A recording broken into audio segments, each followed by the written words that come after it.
Welcome to my good bad brain. I'm a normal person, so I'm insane. I've got depression and ADHD, but I'm doing better since I medicated me. I'm still not always sure whether I exist or what being a person even really is, but I figured out a long time ago that being alive is beautiful. Try to guess how many times I tried to record this opening with the intention of being a little tighter and more business-like, and I've redone it. 4 or 5 already, at least. That's a good answer. So let's do the businessy stuff first. Here's things I want to do in this intro better. I want to introduce my person who's going to be on the podcast at the end while we segue into it. I want to give some more practical things that I've used in my life for mental health stuff because, oh gosh, we get so often existential in here that I don't really know that always it being a podcast about mental health is as warranted as it should be. I feel like I should be doing more practical things or something like that. So I'll use this intro for that. And also I thought it would be fun. There's people leaving these comments that mean a lot, and so this was the businessy part, was encouraging people, the calls to action thing, right? Like best practices, trying to keep a little enterprise going. So one, please, if you like this and feel like throwing some dough its way, check out patreon.com/mygoodbadbrain. There's going to be some more and more extra content on there, little poem videos at certain things, and then I'm going to record a little brain breather right after this, which is just if you need more of me rambling than the 3 hours you're going to be getting with this episode with Lee Newton all alone, hey, you get more of those. This is going to start happening right after this. But also, I thought it'd be nice to just it makes me uncomfortable when people say nice things about me or say something means a lot to them with something I made, and I don't know that fully why. I have like a robot response to it, but I want to share some things people have been saying because these reviews are so freaking nice, and I just want to call out and honor that. Thank you. I guess this person wrote a review that says, I started crying during the intro episode because I realized this is exactly the content that I need right now. Regardless of the status of any of the guests, I need so badly for people to talk about their mental health struggles. Thank you so much, Jarrett, for having these conversations. Thank you so much for sitting down and just talking openly about your good, bad brain. That's from darling Caitlin S. And I just want to say thank you so freaking much for doing that. That kind of thing. Holy smokes. I feel like imposter syndrome's been a big vibe for me lately, maybe, and being a little too crazy and definitely getting in a cycle of like not really doing my best self-care practices, and definitely always an anxiety. Every week I put one of these up, and I guess we're getting into the 5th week now, which is amazing. That means we've been going for like a month. Crazy. I definitely feel like mental health podcast, I should be trying to do more practical things or researching more things or whatever, and I think that will sort of inflect as we move forward, because you're still listening to conversations that are recorded before putting this up and getting feedback, because I did a big chunk of them to make sure that I would keep this thing going.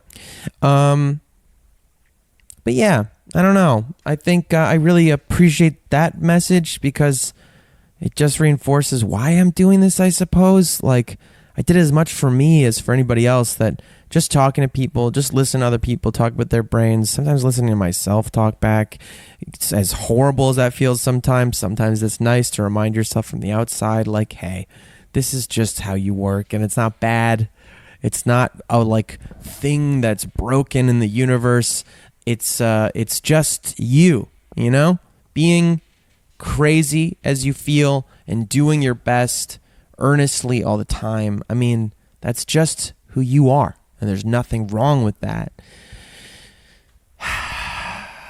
That's a really nice thing to be reminded of, because the world's crazy and we feel crazy in it. Which brings me to a little practical thing I wanted to share. Something I still use a lot, and it's super hyper simple, that I learned in therapy a little while back. It's called EMDR is how I was introduced to it, and I decided to actually Google it a little bit. It means eye movement desensitization and reprocessing, which is a funny name for it, I feel, because the way I learned this little tiny exercise of tapping that I was introduced to. It had nothing to do with eye movement as far as I could tell. But I guess what it has to do with is bilateral stimulation. You know, you have a left brain and your right brain, and basically by stimulating the left and then right rhythmically, it does something, I guess. I think they use it to, I learned or from reading and also from my therapist told me, for people who have had traumas in their life or things like that and have sort of trauma responses sometimes, I guess there's something when you're having anxiety or having a fear response that seems overwhelming. And I've used it just in any time I feel like I'm getting overwhelmed or losing the thread a little bit or just getting too manic or whatever. Basically, I guess, and this might be bro sciencey, but this is how I understand it. The bilateral stimulation to your body helps disrupt that cycle, that feedback cycle, because that's the feeling I think I get when it gets really anxious or away from me. A bad feeling is it just kind of ping pongs back and forth in this feedback loop, and you just kind of keep getting worse and worse, and it gets more tense, and you just can't keep spiraling upwards or downwards, whichever way it may be. And by doing this bilateral stimulation, you disrupt that process. And whatever it is, I find it very soothing. I've used little mechanical devices. You can get these little buzzers too that you can just put in your pockets or clip to your sleeve or something like that, or just hold in your hands and they go buzz left and right, buzz, buzz, buzz, buzz. And I don't know why it works, but it just calms me down. It's very soothing. Sometimes I've just put those in my pockets through a day while I'm feeling especially weird or difficult with myself. The one anybody can do, and that I do the most, is this tapping, where basically picture like a vampire, like a funny vampire in its coffin, and the way it crosses, or a mummy, crosses their arms across your chest. Not quite as far like you're trying to give yourself a hug, like you're just, like your fingertips can tap your shoulders. And then you just tap left and right, left, right, left, right, left, right, left, right, just steady. And you can go kind of fast, you can go slower, whatever it is. I usually start breathing in sync with it a little bit, slowing down my breathing and becoming more conscious. And just that left, right, left, right, left, right, breathing in, out, left, right, left, right. Something about it calms me down and can bring me back to myself and out of the little feedback loops of whatever kooky craziness my brain seems to be doing to me at a given time. So there's one for today. EMDR, tapping. I don't know. Google it, EMDR, if you want to learn more. But that's the simplest one that I got from a therapist that I still use all the time. And I loved it when she taught it to me, because so much of talk therapy and what we do here and whatever is very helpful, I think. I think it's helpful just to talk and think about things and think about the source of things and whatever. Or just talk about philosophy and culture, whatever. Just have an outlet where you're safe to express whatever you got to express. But I loved when I had therapists who gave me practical tools. So I'm going to strive to find little things like that I've used personally or that friends do moving forward. So I hope that helps. So yeah, we got Patreon, we got reviews from iTunes, and we talked about a little practical thing. And now I'm just going to talk a little bit about Lee Newton, who's my guest today, who I adore so deeply. I'm not going to go too into it, because over the course of this conversation, we are very open about our feelings about each other. I love Lee. I think she is just one of the most magnificent people I've ever met. And anybody else I meet, when we talk about her behind her back, it's always like the same glowing, warm thing that she is. There's something about her that is different from most people. I guess that's been a theme for me about this idea of allowance, but there's a quality of allowance when you're with Lee. There's a quality of like nurturing, like things are going to be okay. Or you're okay already, when you're with her. Not like a way she goes out of her way to do anything. She's just, I don't know. She cares about people instinctively and not in an unboundaried way. And that's weird because she's so physical. Like she crosses physical boundaries. I know people who like don't like the touchiness of some people. I don't know, and I always feel like I'm never sure what touchiness means. It makes me I'm sort of weirdly, I'm always fine with it, but I also often have meant that it seemed to mean that I had some sexual attachment value that I needed, or flirty thing or whatever. And Lee is the first person when she touches, I think I say this in the thing, so I'll be repeating it, but she pets people like most people pet dogs. And it's so soothing and wonderful and kind in a way that I can't really do justice to. And then the other most important, probably staggering quality about Lee is just how funny she is. I think she's one of the funniest people I've ever met. She's made me laugh harder than, or as hard as anybody I've met in my life.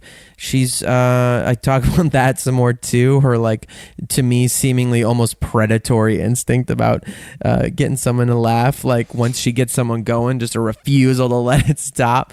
It's truly beautiful and funny and hilarious. And man, I get so psyched when I hang out with her that this podcast, one of my anxieties about it, beside it being so long, is that I definitely, listening back, I'm going to try to be more polite in every aspect of my life. I listen a little better, and it's not even listen a little better. It's like control my excitement with my own stupid thoughts. Because it gets a little heavy in here. But in the interest of the nature of this project and the those kind of responses from people like that comment today, that review, I think there's something of value to just be honest and open with what a psycho I can be. So this pod is, like any of them, it's a big talk with somebody I respect and care about a lot. Lee has an interesting medical condition she's had her whole life that she describes in here. It's basically having, like, she says it like she has a reversed heart. And so she's dealt with mortality every day of her life in a way that most people, I think, don't. And I think that is part of what makes her such a generous and spiritual and warm and hilarious being. So she's a very beautiful person, and I'm very excited to stop talking now and won't continue way too much on this episode of My Good Bad Brain with the inimitable, the astonishing Lee Newton. Here we go.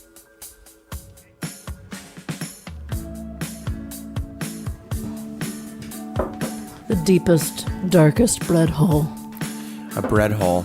A bread hole, if you will. It's delicious, though. Bread is I actually have an opinion about bread, or thought about bread. Of course you do. That I'm going to present.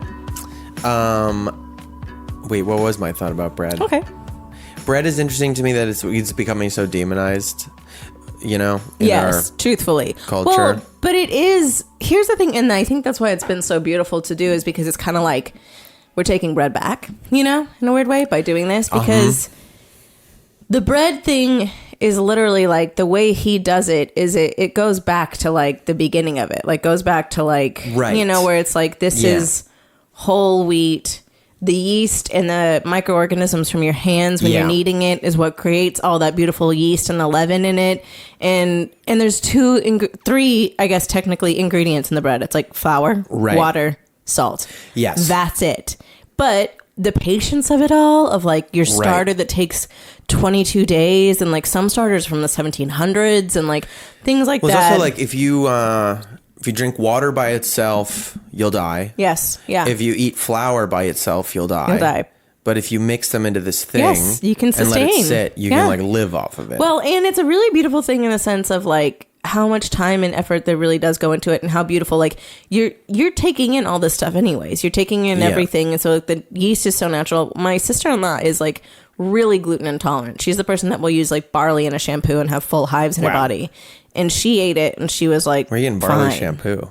There's barley's in a lot of stupid shampoo. Barley is? Yes, because it's like a binder. It's so stupid. That is weird. I remember being very disappointed when I found out barley had gluten in it. Yeah, I just like really love barley. You're just like, fuck. Well, also just like it's good. Beef and barley soup. Yeah, it's really delicious. Soup. Yeah. Apparently, that was like the main diet of gladiators. Oh, that totally because they were tracks. like slaves, and they would be fed on this like gruel that was like mostly barley. Yes. Which also is fun because our envisioning of like what a gladiator is, like a you think it's Spartan gonna just like 300 a raw just leg, shredded, and he's like soup. Yeah, but also like what the Big fan of body that it creates among like you picture these like jacked shred, and Yes. probably some of them were, but really they were mostly just like kind of like dumpy probably. Also because I love that. That is the most functional. Like if you look at like strongman competitions, Yeah.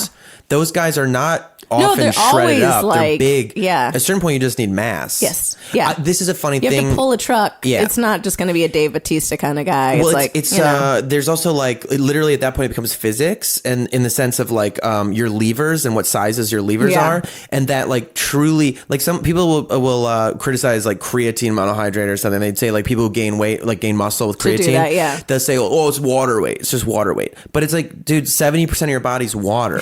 So if you add water weight, if you add water to your muscles, still adding it's mass. your muscles. Yeah. And like that literally at that point when you're lifting those amounts of weight, you just can't do it without your levers a certain like ratio and yeah. size. So just sheer actual mass will make you Will stronger. help you do that. Yeah. Yeah. No, that makes and not sense. just that too, but like taking shots and things like that, frankly, it's easier to get hit in the tummy when you have a few I mean, layers. a little bit of padding. I understand that. Linemen are like the scariest athletic And they creatures in can't the world. move for shit. Well, but that's not even true anymore. You watch like linemen doing the 40-yard dash I guess or whatever. they do they it fucking well now. move. Yeah, It's that's scary true. as hell. It's but like back in the bears. day, I don't think they moved. Like No, I think back there in the was- Leatherhead day, it was just like just stand there, sir. I wonder because I think everyone was smaller then too. I think people were like That's true. a lot runnier. I don't know. Runnier, you know? You know, runnier. like soccer players, they're runnier than football He's players. just so runnier, if you will. Just dripping oh, all over I the love place. him. He's got a runnier body. As you can tell, this is sort of a freewheeling Yeah. format. Now good bad it's brain. now it's the time when you like chime in with music and you go, "Welcome to." Oh, I have a theme song. Yeah? I don't have it to Do you play wanna for you sing yet. it right now? I can sing it right now, but it's Yeah. like it's You like don't a have to. formulated thing. It's like it's got to So like. then I should mean, just it's pause nice. and be like, "Welcome to." I think it. I You think also what'll- didn't ever tell me what the title of this was going to be. You just said, it's "I'm called doing It's this." called My Good Bad Brain. There we go. Here's the thing: everybody listening right now will have heard this already, probably, because I think Possibly. I'll probably do like a little intro. I'll put the song, and then this is Got my it. plan. I'm gonna Oh, play I a song. love this. I love that I'm hearing this. I love this. I'm gonna play a song that I've Yes. written, which goes like this. It goes, "Welcome to my good bad brain. I'm Beautiful. a normal person, so I'm insane. I've got depression and ADHD, but I'm doing better since I medicated me. I'm still not always sure whether I exist or what being a person even really is, but I figured out a long time ago." This is beautiful. Thank you. It's almost over. That being alive is beautiful. That's good. And then it just That's ends good. there because I like things to kind of end before you God, think. I there's just need to get a hold of Ben Folds to see if he can cover it. Fuck you. I'm gonna cover Ben Folds songs No, now. but this is not a. This is a nice thing. No, I know. I was just kidding. It was the ego speaking.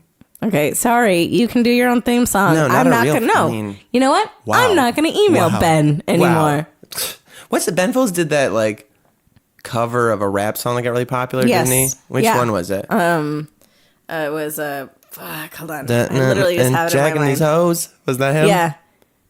So we popped a cap a dee dee dee dee dee. Yeah. Yeah, that's funny. Yeah. That's. It I is mean, funny. It's very I cute. can't deny that. I think that's funny. I like to do Like he's also a brilliant man. He really Yeah. is genuine. Like his musically, like he is a brilliant Yes, man. of course. I don't know if he's on the Musically app, but I know that he is a brilliant which man. kind of tells you like, is he really that talented? You know what I mean? Does he really deserve Does he really? He's not to even be on called the an art? Musically He's not even app. on Musically. What Can a you be horrible musically place talented? to be in if you're like, ugh, I don't even know, and you're like, oh no, oh pickles. Who's Ben Folds? Is Who's he Ben on Folds? Musically? That's I don't know no if he offense. is this if he's not on there. All right, well, see you later. There's so many things that just give me thoughts. I was like, I like this because I like thinking of topics or jumping off Sure, points yes. that I want to with the individual people I do with. All right, maybe we'll do a semi-intro-y part. I don't know, Semi-intro whatever. part, yeah. I'm not gonna cut any of this probably. Welcome to the Semi-intro-y part. part. My name is We're- Lee Newton, and I love to fart. I'm a female, and it's an identity factor, but you know, That does It doesn't just because really I'm matter. pretty doesn't mean I'm not smart. 'Cause that and I rhymes with don't fart. like to call myself a lazy actor. Blah blah blah blah. You know, things like that. You don't like? What does that mean? I don't like to call myself an actor. Do you ever don't? get that? No, thought I you said- don't. you just said I don't like to call myself a lazy actor. Yeah, because I think actor has a natural connotation of laziness. Genuinely. What? Yeah, that's really? the truth. That's a real truth. You don't feel like they're always, to me, they're doing the work. No, because you're an I'm just actor. kidding. That's the only reason. To the outside world, I think it's like a pick me. I'm special. I do think that is. It's so funny. This came up like last night. Okay, really briefly. This is my good bad Zeitgeist. brain, and the idea is that this is a podcast where I just want to talk to people, not as just with a mental health and existential Yes. sort of being a person bent, but more like just the being a person part with the mental health as a part of being a person. And I don't want to talk to like experts necessarily, because I just think everybody's an authority Sure. on their own experience. And I Ooh, think that's we can good. all I like that. learn from each I think other in that's that way. very, very true. I think that's very true. So that's that. And now we're still talking about acting. Okay. Acting. People ask me, actually, there's some people who actually ask questions about acting, but I don't think I'm going to get into questions about like, I'll probably do an app where I just be indulgent when we talk about acting stuff to people who, Sure. for people who want that. But, somebody was saying to me, don't you think there's an aspect of being an actor that truly just boils down to wanting attention?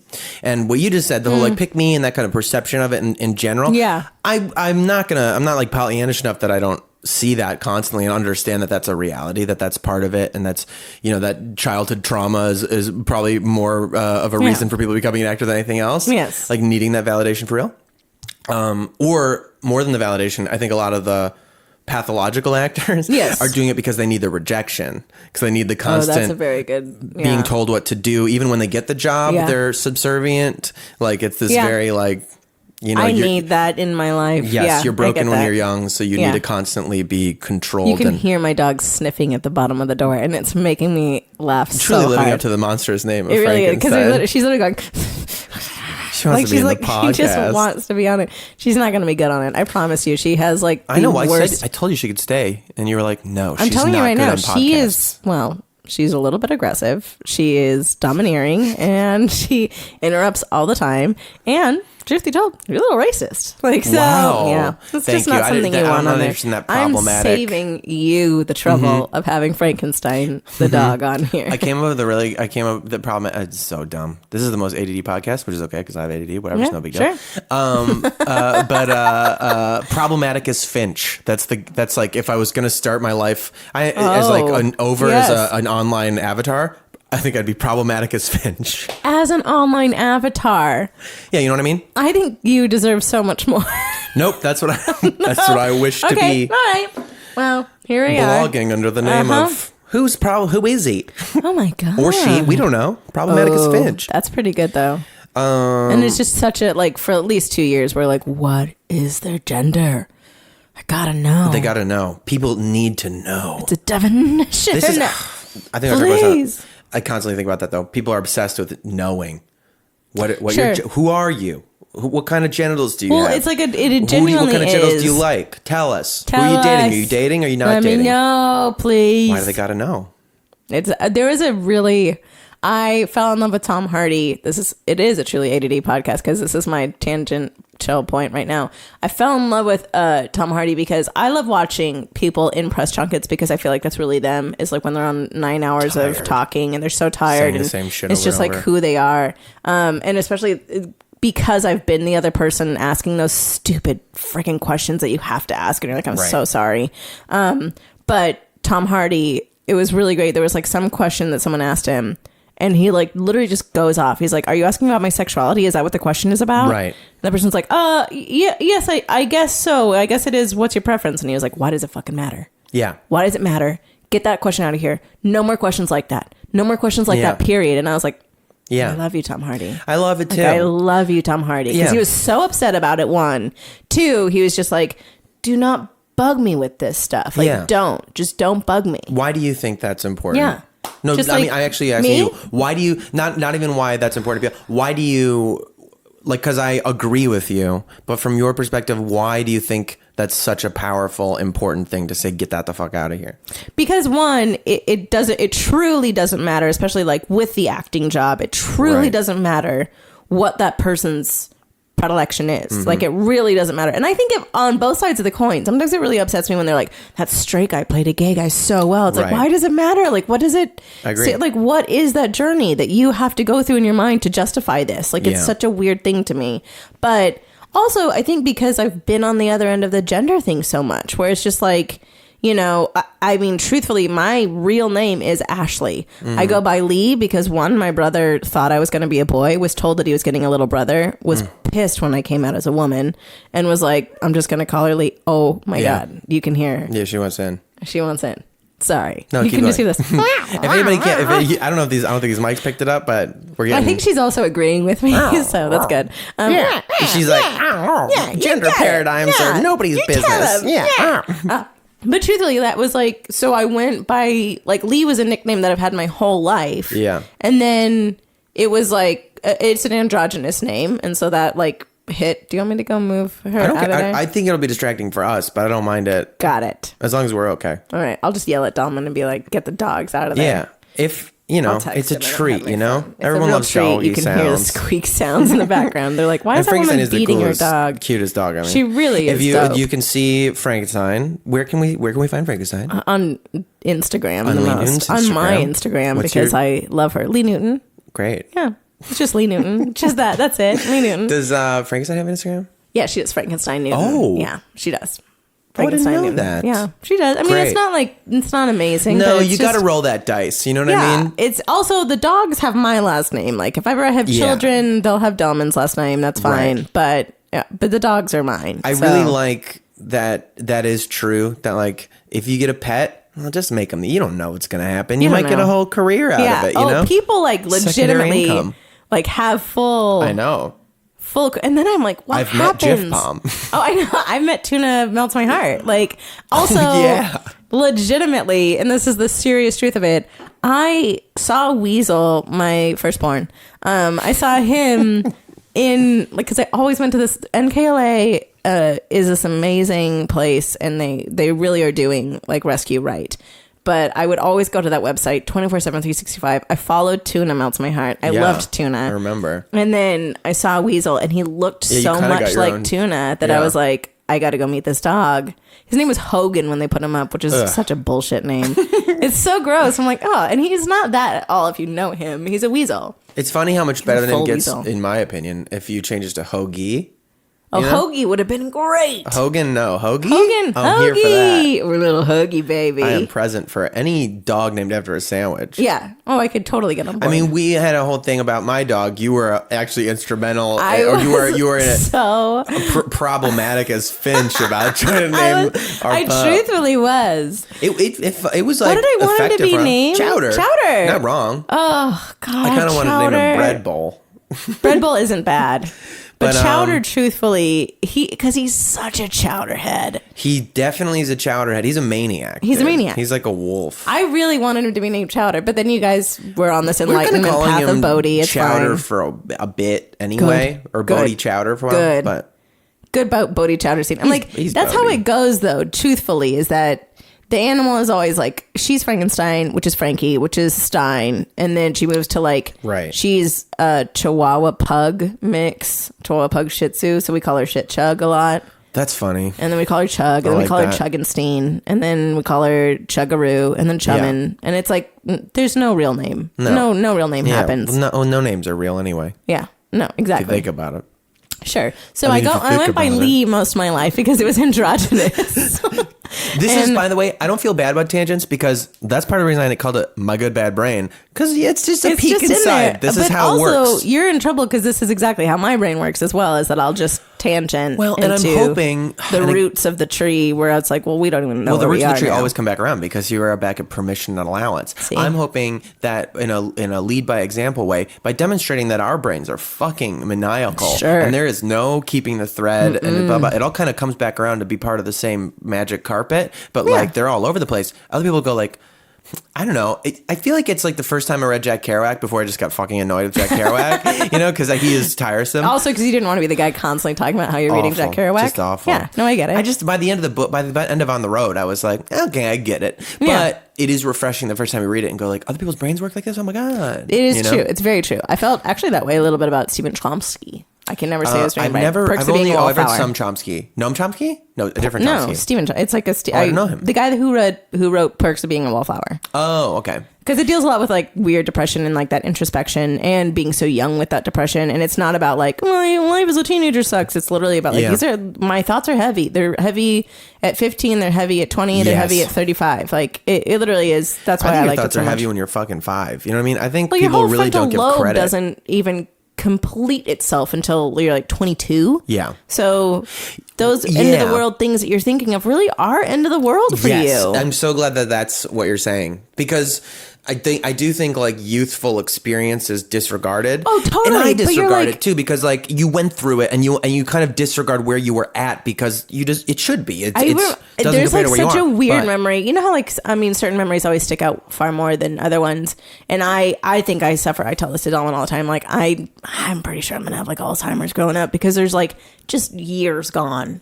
You know, like in the sense I of think about that. it's dark, but it's very true. And I also, because I've had a lot of like anesthesia because of surgeries and stuff. yeah. And so I genuinely think that like it has like pictures, people judge. I take so many pictures, and I do because genuinely it connects to my memory. Like it's like the number one thing that I'm my like, God. I remember this because I've seen this Yeah. picture. People- That's truthfully the only thing. Criticize the fuck out of that, taking pictures and blah blah blah, and be like, live in the moment, blah blah. Which I'm sorry, I this is part can. of living in the moment. It's fine for starters. Like all experience is valid. All experience is Yes. experience. Yeah. And it's like I always thought, like ironic pleasure. Like you wear a Ninja Turtles t-shirt, like I'm wearing it's ironic, but you're getting real joy out of the irony. So is that Truthfully. ironic? It seems like you actually love the thing. Well, and then like I really will remember things because of like full photos. I'll be like, I remember that day because I remember that outfit from that photo because of this. It's like such a weird thing. And it's funny because even though we live in this digital thing where you'd think like your stuff is always accessible or whatever, what really ends up happening is you have phones that aren't backed up, and then and then you have an old phone. You still have the phone. You don't sell it, but you upgrade your phone. And No, but you look at that old phone photos and you're like, one oh my day, God. yes, you go to the old phone photos, or you look at an old drive, and you're like, oh,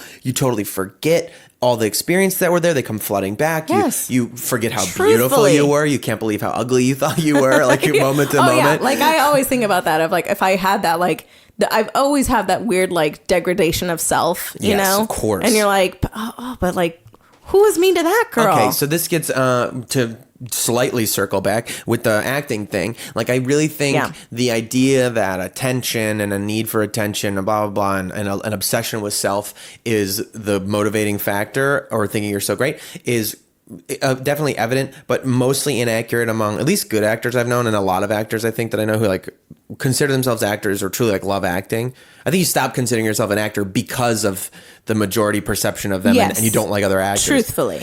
But, and arguably this is an obsession with self because it has to do with a preoccupation with the notion of the self, like the external identity. But for me, I think part of it had to do with hating myself so much or feeling so strange in this universe. I became very obsessed with the experience of human beings with other human beings and what they go through. And acting to me is much closer to like voodoo than like a strange spiritual practice that I feel like I've had dark experiences with that I haven't done theater in like 4 or 5 years. And I started to wonder why. And I kind of got away from acting in general for a couple of years. And I started to realize, I think because it became too spiritually precarious for me. I had like some strange experiences that were hard, and you know, theater and all stories, but theater in particular has its roots in like pagan rituals and then religious rituals and religious stories. Yeah. And that invocation and that thing that happens, if you're prone to believe in anything slightly woo-woo, or if it's just a metaphor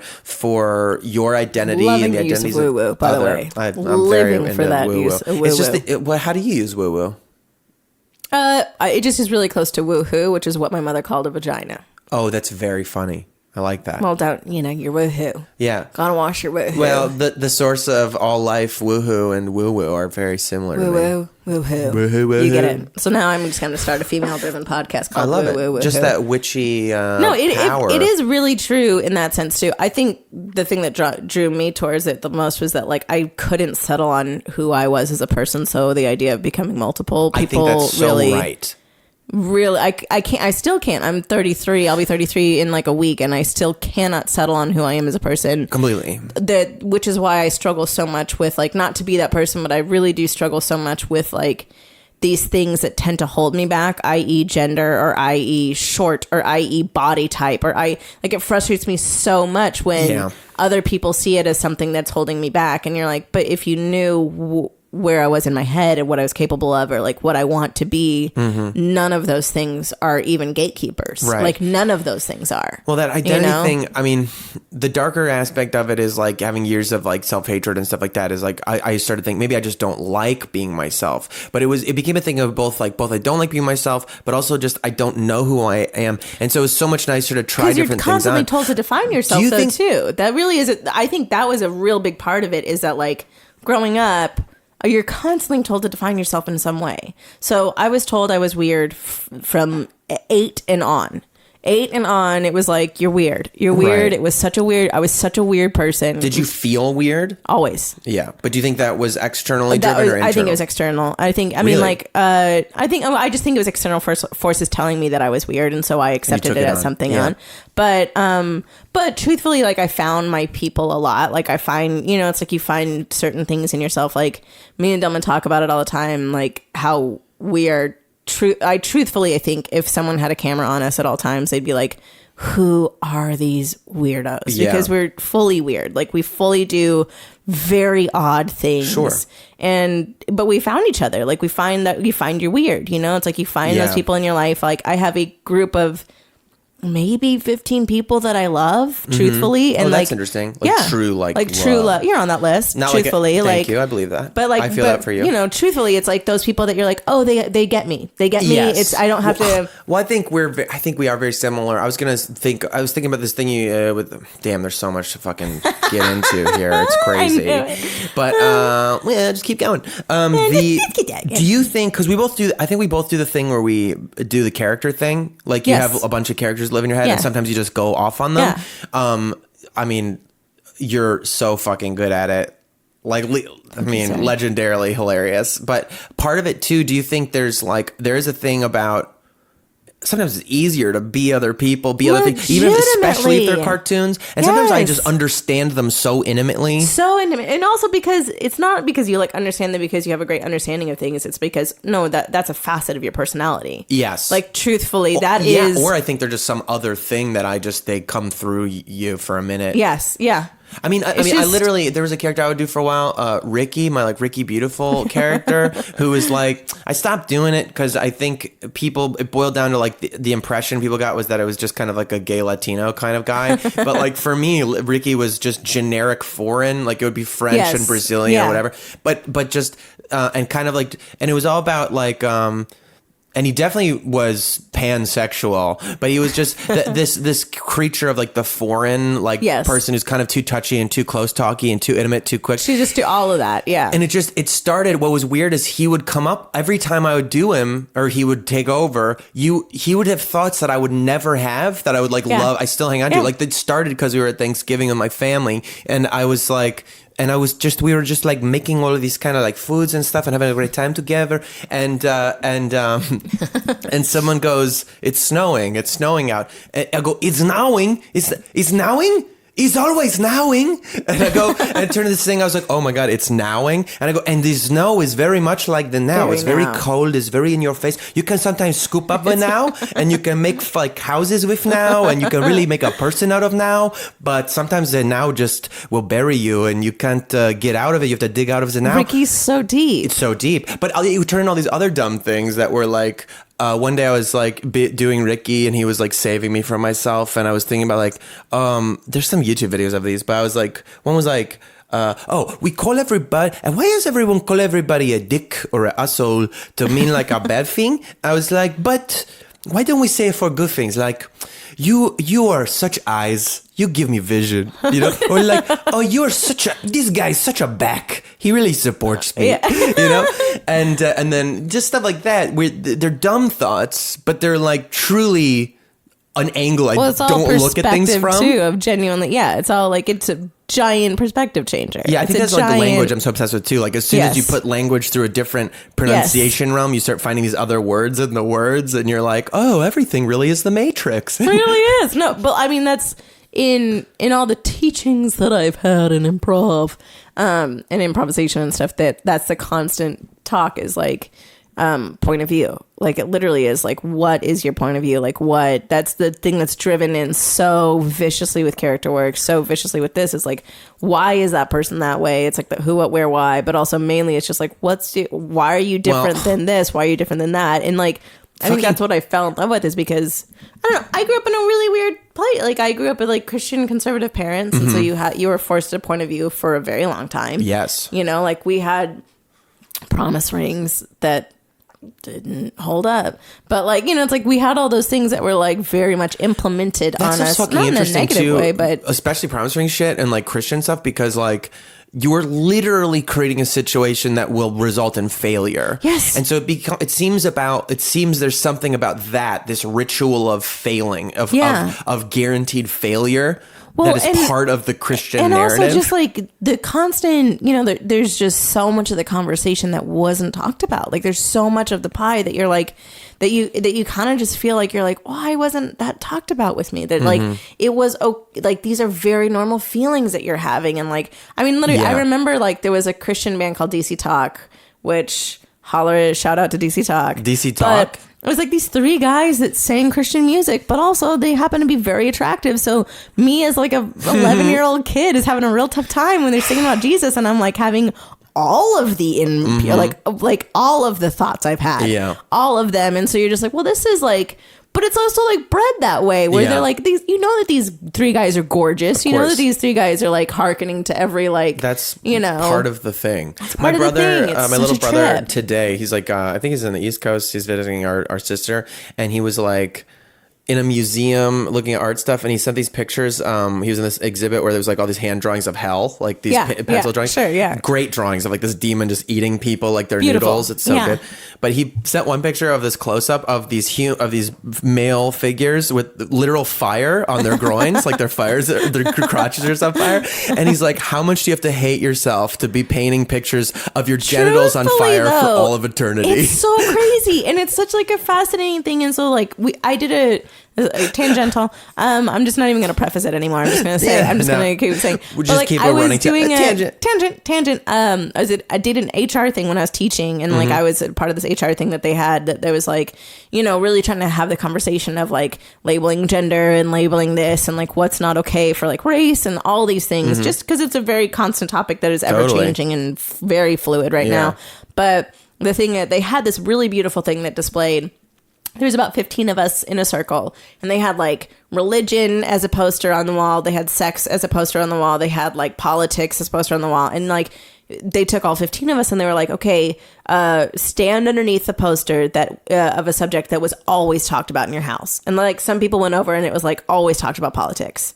And then for me, it was like, I stood underneath religion, and me and this one guy, it was just us that we always stood under it because it was what was in my house so we stood under it. And then it was like, stand under something that was never talked about in your house. And it was like, both of us walked right over to the sex thing. Of course. And it was like such a fun, we both were laughing so hard about that, of like, this was what was always talked about. This is what was never talked about in our house. And so it was like, you know, that weird thing, that awakening in you at like 20, that you're like, oh, everyone actually talks about this a lot. Well, what's like, funny they're very aware of it. It's just interesting to see like these strange fictions that are religious texts that are, I mean, I'm a big believer in like fiction is truer than truth anyway. Like, I don't think you become a storyteller if you know, fiction is, you use it to tell more truth than reality.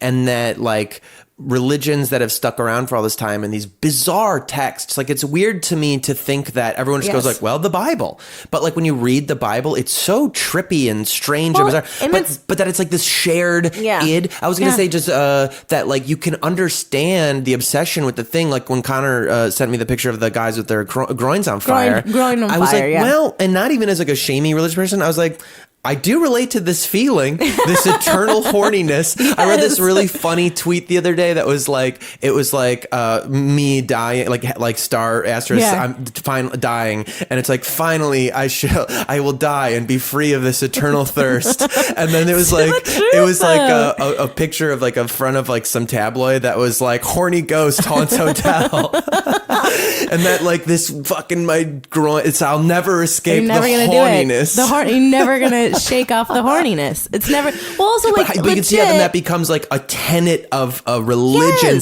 that's never talked about. This thing that like you just can't escape. It's like, just like, and it's, I mean, also like it really has proven very negatively in the past of like when you try and hide those or when you try and deny those, it's like doesn't turn out well. Catholic priesthood. No, but people are obsessed with control. I feel like, and I Yes. think that's where it comes from. Maybe is just a kind of resentment of the control that thing has over you, Truthfully. and a little bit of like maybe a fear. I know I feel it. Of like if you really gave in. well, not even just if you really gave in, and even just the low level like.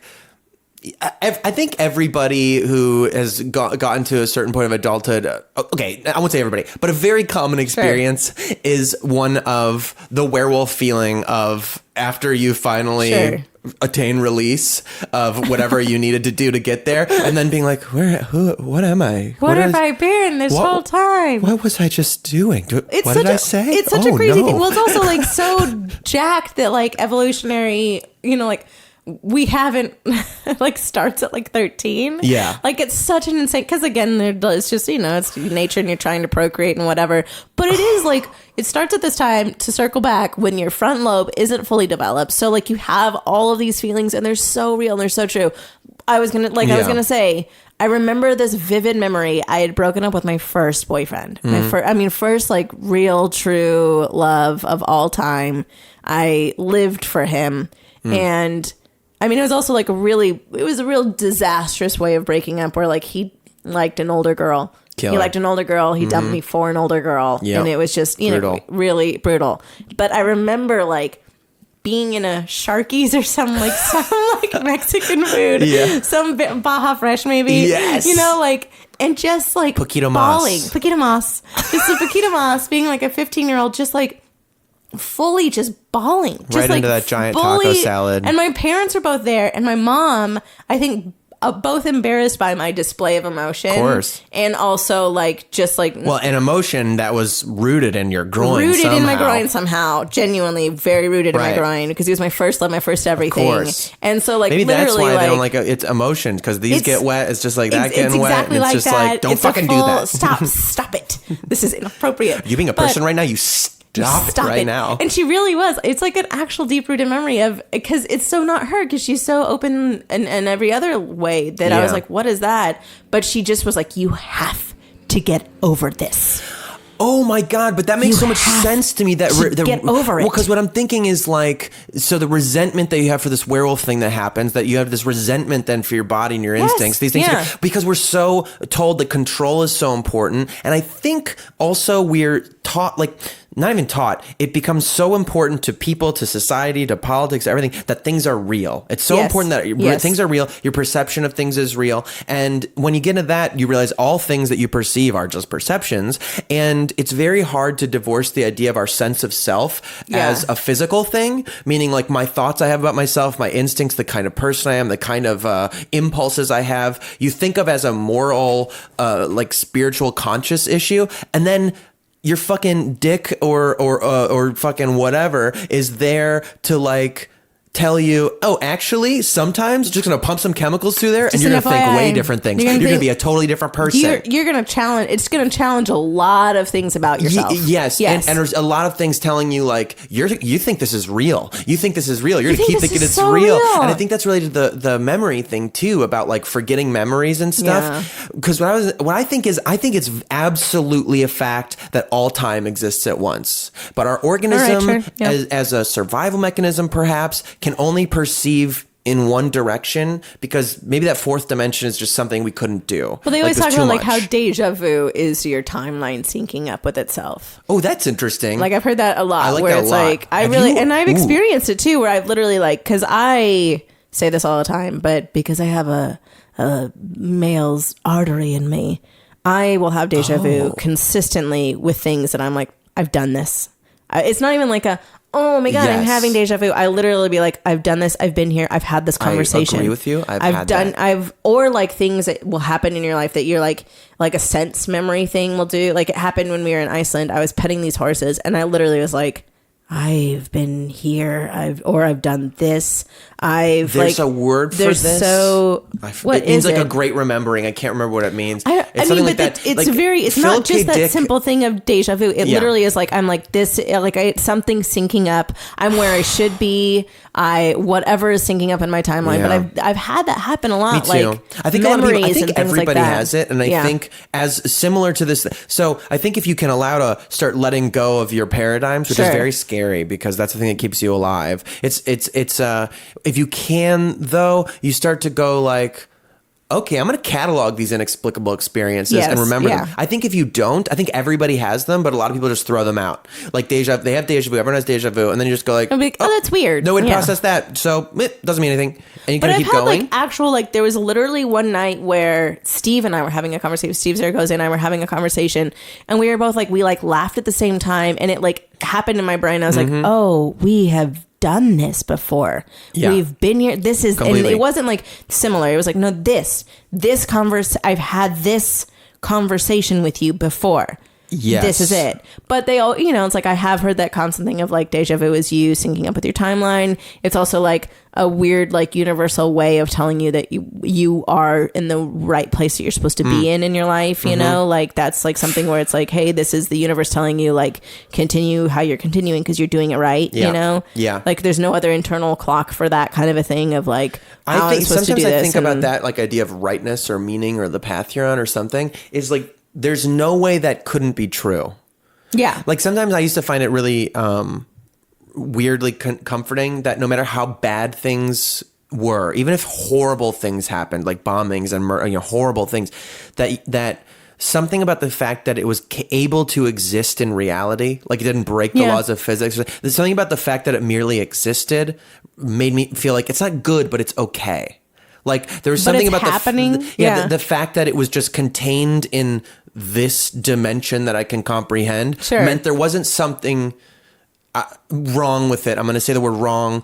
But don't you feel like that's like there's like those little things that happen because it's like a tearing in the fabric a little bit? I do think that happens too, and that is confusing. There's something called jamais vu. Have you ever heard of that? No. It sounds like a delicious ice cream. It's so fucking cool. It's the opposite of deja vu, where deja vu is like a place you've never been before, but you suddenly know you are. Or like a moment that's never happened before, but it's happened before. Jamais vu is a place you've been a million billion times before, but suddenly you think it's the first time.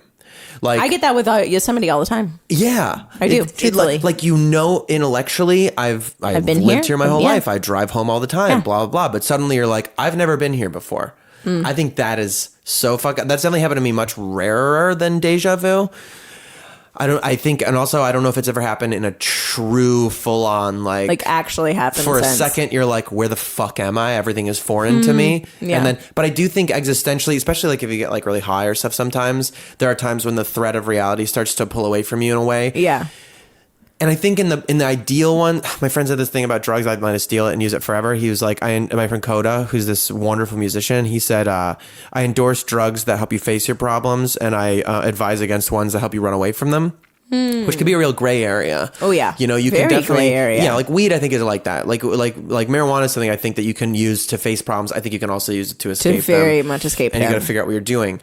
And part of that has to do with where you're at with yourself and like kind of your bravery levels. Well, and like what your escapism is, and like what you're escaping from. Because my sister she's like a neuropsychiatrist and she works with PTSD. That's like her specialty is PTSD. Great, wow. And she's amazing, brilliant mind. But I mean, she only likes a few colors in fashion, and that's the major quip that I have about her. But what colors? Gray, purple, and black. Like that's her. I love these colors. I know, but she's great. So utilitarian. Like her goth. brain kind of works in that sense of like where she's like, I don't want to have to think about that. Like I think she would have a shaved head if it was a norm. Cool. If it was a norm, she would be, because she's just exhausted by like the other tedious things of life. They say that's a thing that they commonly say of like big brains, big active brains. I mean, like, it truthfully, I think it definitely is her. Like she is so utilitarian in that sense where she's just like, these are my pants, these are my shoes, we're moving on. Like my hair's in a ponytail every single day of my life, I'm moving on. Like she's just that person. She can't care about it. There's too much other things that she has to conquer. Yeah. And I appreciate that in her. But But she says like with like marijuana, they try it a lot with like, you know, anti-anxiety stuff for PTSD. It's like been a thing that they've been trying to do, especially with like CBD, THC, you know, like playing with the battle of it. But she said the bigger problem they're starting to see is that it's not getting the root of the problem. Like that it's once again masking the surface. It's once again masking. And so that's what she's like, you know, it's better than some of the, you know, MAOI inhibiting drugs that like are actually messing with brain chemistry that if taken not properly and not, you know, like regimented properly can really mess you up. So it's better in that sense, but it still is one of those things where it's like, it's still masking a thing. It's still masking a problem. Like, it's still, there's a deep rooted thing that you do have to unpack in there that for sure. That's always true. There's nothing you can take. It's the same thing. I always think that about steroids. People like to complain about steroids. Like, steroids are cheating. It's like, oh, just so you know, those people who are world-class athletes, like, you're not going to fucking do a cycle of DECA and suddenly start being like, you have to work your fucking ass off. Really, to actually make it happen. And then the steroids just give you extra recovery mostly. Well, and it's a similar thing, you know, it's like with those, you know, we've had a lot of friends that have like suffered from depression and like, you know, all these things and taken drugs, but I'm here. But it really is one of those things of like, because it's such a blanket and band-aid thing that like it's not treated properly. It's not like I had a friend that like she was on these crazy insane anti-anxiety drugs, which is more than okay, but she would also not follow any of the things with them, and you're like, you can't drink on that, like you can't do this, like it's not just like oh, she gets loopy. It's like, no, you're fucking with your brain. Like your full-on brain. We don't have the long-term study. We don't have this to like see every little thing that if you are taking it at even 2 hours later than you should be taking it, like that's what's so scary about it, because it talks. I think we're, and you know that we're in this generation where it's like pop a pill and move on. Well, do you take anything? Do you take? I mean, no, I really don't. Advil. I started to fairly recently. I started ADD medication, a stimulant, Adderall, and also mirtazapine, Remeron, I think is the name of it, or whatever. It's an antidepressant. Sounds beautiful.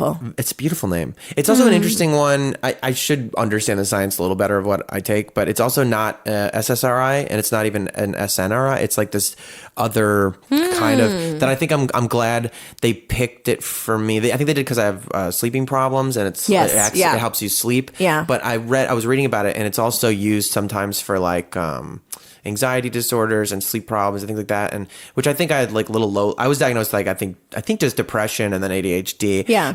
But like my dad's bipolar too, and it's things I've always like worried about and kind of felt like manifested. Yeah. The problem is, basically my thing is I avoided medication forever. I had like a big stigma around it in my brain because I do think it's overdone and things like that.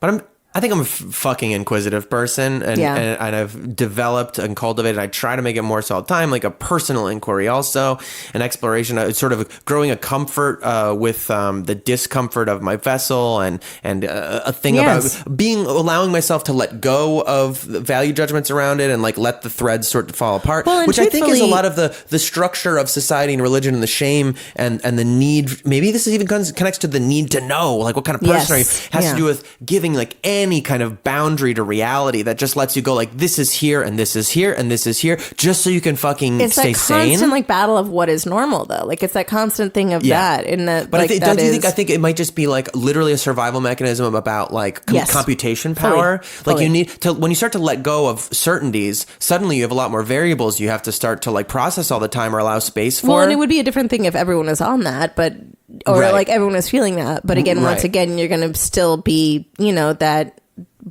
held by all these standards and held by all these restrictions and all those things. Well, at least hopefully, I mean, I do think there's an upward swing of society letting go of some of those restrictions overall. Like society is more permissive now than it was in the past, which I think directly correlates to like prosperity. And I think our spirits know at this point in history that we don't need certain survival mechanisms of the past that are very brutal, including capitalism, including any kind of like marginalization, war, imperialism, colonization. Like those are all things that make sense. I was thinking about it today. I was thinking like they make sense from the perspective of trying to make sure the species survives. One way to guarantee the species survives is that just 1% of you survives. And what'll help 1% of you survive is if you downgrade 99% of you to like kind of chattel, like less than humans. Yeah. And as long as a few of you survive, then you've kept the thing going. Yeah, it's so still- it makes sense to downgrade half of or 99% of society into just like subhumans to you, and then the 1% just uses them to keep living. And for like the unified whole. I mean, it is such a dark thing to think of, because I literally was reading this meme that was this thing that was, you know, a little meme that was like the 1% just made 87% of the world's wealth. I just read that too. They said they're on by 87. That's high. I read that in the Guardian that they're on track that by 2030, 1% of the 1% of the world, the 1% of the population of the world will have 2/3 of the wealth. Yeah. This is interesting though. 1% globally is 32,000 euro a year. Yeah. Really? Yes. Which is crazy to think. When you get up to that 0.1%, though, this is where it gets really fucking crazy. The 8 richest people in the world have the same money as the bottom 3.6 billion. Yes, yeah. That's the weirder part. So that still exists. Bitcoin. That thing. Bitcoin. Let's talk crypto. I really don't want to do that. I really don't. I don't know anything about it. But I do think that these organizational systems, whether any kind of caste system, feudalism, capitalism, is a very rooted in this idea that murder is a natural part of the order, and you kill to take, and that's how things survive. I think it's an economic system based on that same principle. But do you believe it? It's like, I mean, it's also like that people are inherently bad. Like that is genuinely. Do you think that? Yes. I don't. Really? But I think there's an idea. I guess we have a question of what a person is. It would be what I would respond with that. I mean, I guess because my overall premise that I'll just conclude it in a tiny way so that we can continue on from it, and I can talk more about this, is that I think we've reached a place in society where prosperity is such a reality. Like we don't fucking need especially anybody with like to have nothing. Our average length of life is going further. And everything. The idea that you would have to make everybody neutral and mediocre for everybody happy is also wrong. All it's about is we are at a place where we could raise the floor if we wanted to, that no one would go hungry, no one would have to die unnecessarily because they don't have access to healthcare, no one would need to live without a house and clothing, and everybody could be allowed to just live and pursue whatever they wanted to fucking pursue. I think that our souls know that. Like something in whatever our consciousness, the signal knows, like we've reached a phase of humanity. Yes. Just like if you're camping, right? Like you don't get to have fucking like nice cafes with avocado toast if you have to worry about building a fire every day. You camp, you camp, you don't, but I have avocado toast every single time I camp. But like once you get the basic things out of the way, you reach a place like agriculture. Civilization didn't happen until agriculture, because once we didn't have to hunt every day and we like had extra food, you're like, well, we have this extra time. What do we do with this time? Oh, well, let's think about how can we build stuff better? What about poems and things like that? And I think we're at a place where we're really in a phase of humanity where consciousness could just... the thought was a stoner thought that I had today, where I was like, if I didn't have like video games and weed and good food everywhere and stuff like that, maybe I'd just do war. You know, maybe I would war. Maybe if like I was just people around in the world. War. Because like when you are so just trying to keep the vessel alive. So this is what I mean about like what is a person? Yeah. Is like when the body and the things that the body tells you are real. My horniness, my anger, my fear that I might get killed and I got to keep it alive. Your need for love. That tells you things are fucking real. Yeah. You know? And as soon as you're out of that, right? Like I came or I fucking I'm safe now. Sure. You know, you're like, oh, suddenly certain things just disappear. You're like, wait, oh, I thought that was real. A second ago it was real. And so I feel like we're in a place in society where, or civilization, I'll say, I don't think society is there, but civilization, that our organisms are still freaking out all the fucking time because they're built to freak out. We're built to keep this thing alive. Procreate and persevere, yeah. But the spark is like, nah, we can just dream and hang out if we want now and imagine things. Well, and you know, it's a challenging, and start realizing nothing's really real. It's a challenging thing in that sense, though, because we've kind of moved in a place where, you know, it's like the different things that are chasms of success and wealth and whatever have changed in the sense of like arts now are that thing. You know, it's like now the goal is to be a celebrity, and the celebrity tends to come from art. Oh, that's fucking interesting. It really, but it's truth. It's like, you know, it's like it would be that way if if we all lived on this weird thing. But right now, that the weird celebrity of Goddamn. society and everything has really pushed us to be like, well, But I mean, how fucking like meta Freudian for the whole society is that the number one desired job is just to be yourself. is it? Yeah, or just to be like accepted as a hyperbolic sense of a personality, like Yeah, that. but that's what you know what I mean. Like, Yes. like this very global. It'd Like, be a totally no longer different like, I wanna thing if build it a house was. or I want to build Yeah, a, no. Like literally, like, oh, my fucking dream is just to be me. Yeah, my I mean- success is like everyone, but it's not just that. It really is to be loved and admonished, and that's Admired. really that's what I meant. Yeah, That's what no, I meant was like, yes, forever. right. But no, it's like that's really your truth is that you really just you want to be loved and to be accepted. But that's and the like, same fucking thing. Oh, it's the same thing. That's the same fucking thing. But what a weird thing that it's no longer like food. You know. It's procreation. Okay. This. Yeah. It's So like, this goes back to this thing about at the beginning again about permission and allowance. yeah. And like the need to fucking know. But that's also like, I think that's why, truthfully, because I find myself in this cycle constantly. There's that really beautiful phrase that I use all the time and I never actually listen to, but comparison is the thief of joy, Love it. you know? And it truthfully, like, why people need to know that identifier of like what your sexuality is, or like what this is, what your gender is, or like, or I do this a lot with my own career where I'm like, how did you get that? How did this happen? That's actually interesting. Comparison is the root of joy is so interesting because I also think comparison, because comparison with a certain kind of, because I understand it. I'm not like trying to be obtuse, but like there's, because also to me comparison, it's like existential. It's good faith, bad faith, existentialism. Sure, because but comparison is also the root of commonality. I think it's comparison of like comparing, you know, it's like comparing the success of someone else. Like so, Right. so it's like I take my baseline thing of like I'm a woman, I'm this, I'm this, I'm this, I'm this. Oh, why am I my not God. the same Yeah. as this? Why is this person more successful than I am? Well, Why is this person with less talent or with less this or Okay. with less connections or all these things? Right. So I think that's why people tend to try and strive so viciously for like, what are your identifiers? So I can either emulate them, so I can know why I am not you, so I can know why my success isn't compared to yours. I mean, like, and I do it all the time where it's like, you know, There's that thing- I think I would have been so much more successful as a man. I genuinely do. I actually kind of know that. Like, I know as a That's truth in interesting. myself of like, I don't believe if that. I just do. No, Just because not I've not as like a thing. Like I don't know if I believe that because. Like I have a female in my life who's wonderful personality, like very, and I'm like, part of me thinks like so successful, and I think has a similar thought, but without being a female, I think that person would be heinous. Like if that was a man sure. who never had like.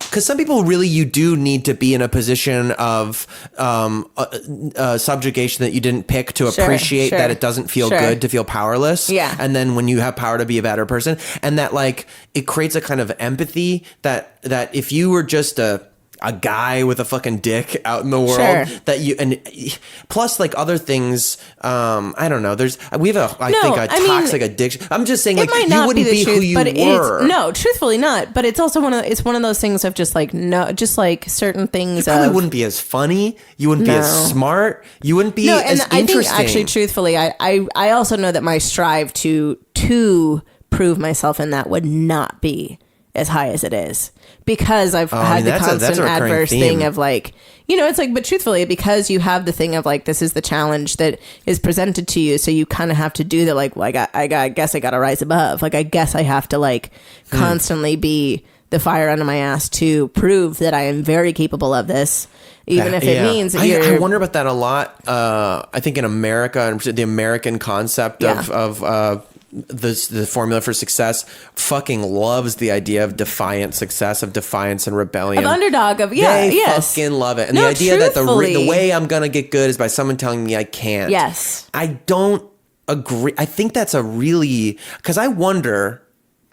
I don't look. I You know don't what I mean? know if it's what if true. somebody instead was like, I fucking know you're the best, and I know you're gonna do great things. Something like someone said this thing. I saw a tweet or something that was like another creator was outed, a male creator, as being this fucking predatory guy. You know, I always, think the guy yeah. who made Ren and Stimpy. You know, he like. Oh yeah, I heard that. Oh you know? god. And Yeah. and they said but the reaction, they said something about like, you know, they're really fucking bummed, and they're over this fucking thought that like, oh no, I hope that's so sad. Now we can't like that thing because this creator sucks. Yes. But they said, what about all the other fucking geniuses who would have fucking shown us amazing things? That's who the truth. were predated out, who were preyed upon and ran away from it forever. And I think that about our system, that like there's this idea of like defiance and hardship and you have to overcome. Yes, you get some great people out of that. But how many great fucking people, brilliant ideas and possibilities are totally lost because those people weren't just permitted the space. They were told no, and their organisms reacted to like, okay, I guess I'm not good enough. Well, truthfully, and me and Delman, my husband, we talk about it all the time about how like, especially, wow, this keeps going back to industry talk, and I apologize, but especially the like, industry is like totally it's your life as well. But like, it's also, we talk about it constantly about like how, those people that tend to be those meme monsters and those people that tend to be the like, no awareness of self tend to succeed a little bit more in this because they're constantly the person that's like, put me in that, I'm great, put me in this and this. Yeah. And there's that weird humble factor of like, it's a questioning of myself constantly that I'm like, I guess I'm okay. I guess I'm this. Yeah. That like constantly puts you in that place of like, oh, the squeaky wheel gets to grease. It's the truth of it. Yeah, that's true. I wonder, because now I'm really into this idea of like this public persona entertainment as like some expression of the collective id or something. Dude, that like, really and truthfully is though. People, think about it in that the celebration of people with me problems reflects our own individual me problems. It's also, once again, it reflects the whole thing, the need of acceptance. Like, I really think that's the truth thing of, James Dobson is he's a very Christian-based child psychologist, and he talks about like what the silver, gold, and bronze medals are in society, and how like he says that like as a parent, when you're parenting, looks are number one. He's like, that's society. That's not what it doesn't matter what you think. Society has deemed this as the number one thing. That's that. He's like, so as a parent, like you have a choice. You can either be that one that doesn't care and blah, blah, blah, and tries to teach, all this positivity. He's like, or you can work your ass off to get your kid braces. You can get the kid, pin the kid's ears. You can do those things that you need to do so that kid can go confidently in the world when it's not you putting forth that in society. It's what you have said of like, this is what it is. Number two is brains, but like truthfully. Well, now I'm thinking things like that, I think maybe are similar to the use of psychiatric medication or something, in the sense of like, yeah, they don't fix problems, but they're triage. No, but that's sometimes exactly they it. Stabilize you so that you can get to a place where you and learn. I really do I think it's a lot deeper. I really do think, especially with mental health, like my sister's, she's brilliant in that sense, but she's one of those that like, she talks about like what we know and what we don't know, and she's like, we're still in that place of not knowing so much. Her dissertation stuff is on Alzheimer's, and like she's like, what we don't know about it, like what we don't know that causes it, like here's this thing that we still are so unsure of, but it literally is the life force of everything. And like, and talking about like even, mental healing yourself and mental, like how positivity and like is such an insane factor in the choice of positivity. And like, they do all those things of the plants that like heard negative words and actually like were destroyed, and whether or not that's, hydrogen and oxygen and whatever. Oh yeah, because your breath is literally just going onto it. It's like, but there's all those things that are... weirdly pause us because my battery says it's out. I just don't want to lose this track. No, we're just going to start right pause up again. I have to pee. Thank you. Are you... Okay, we're back. We peed. Okay, we're back. Sorry, we peed. I like how fucking abrupt that was. All right, bye. Well, I had to because it was going to... I peed for literally about a minute and a half. Like it was like a... And then you're like, more? Yeah. There's more? Are you good? Just going off more? Yeah, just go. Okay, because fine. that was already been an hour, which is amazing. Wow. But I don't even like to think about it. It's a stream of consciousness. Time is an illusion. Is my point. Oh no! Don't really experience it even. Already. This man already. You sent me like questions that you were like. Well, we're gonna get to those fucking questions. They weren't that. They're not heavy. No. That's the point. They might be heavy for some people. They're not supposed to. Well, the heavy thing I was gonna bring up with you, but we didn't even. God, I mean. Sure. Where are we, man? We're in my office. Well, because actually, though, because I want to stay topical. I have to turn off this light. The fan. It's going to drive Please me do that. insane. Please do that. Please do that. So apologies. They can hear it right now. Yeah, love that. Yeah, love that. That's good to have a 747. It's good to have a powerful fan in the bathroom. Well, it's also the poop bathroom. That's what it is. Yeah, that's why it is that way. Suck those fumes out of there. Gotta fucking get him out, mom, because it's real, dude. Some real stuff, man. Wait, okay. I was gonna. So I think because what I was gonna bring up with you was talking about mortality or something, which I got a lot of interesting when I asked for messages, suggestions from people, which I was actually overwhelmed by the amount of people when I first announced I was gonna do this a week or so ago. Like, thank you anybody who sent messages. Like over 80 like DMs with thoughtful like topics, which for me is like a lot. Way more people. Yes. And one of the things several people brought up was death positivity, and I don't think that's going to be like a subject exactly. Sure. But with you in particular, if you feel like talking about it a little, like I don't mind. I was talking, never do. you're one of the few people I know who lives with mortality like their whole life, in front of them their whole life. Yes, because you have a heart thing. Yes. What do you have? Well, I have ventricular septal defect, atrial septal defect, pulmonary stenosis, and transposition of the great vessels. Yeah. Which basically means my heart's backwards. And Crazy. the main aortic arc was fused. I'm missing 2 out of the 4 chambers. And so from a very young age, I had open heart surgeries, which is heavy. I've had 4 in my life. I'll have to continue having them my whole life because I have artificial material because of a lot of different reasons. You know, it's like we are very advanced, but Which is the thing we're you still referenced not- earlier with you have somebody else's parts in you. Yes, I have someone else's parts in me. You know, I think it's like, it is a truthful thing. I forget about it a lot, that people don't live with this severity that I live with.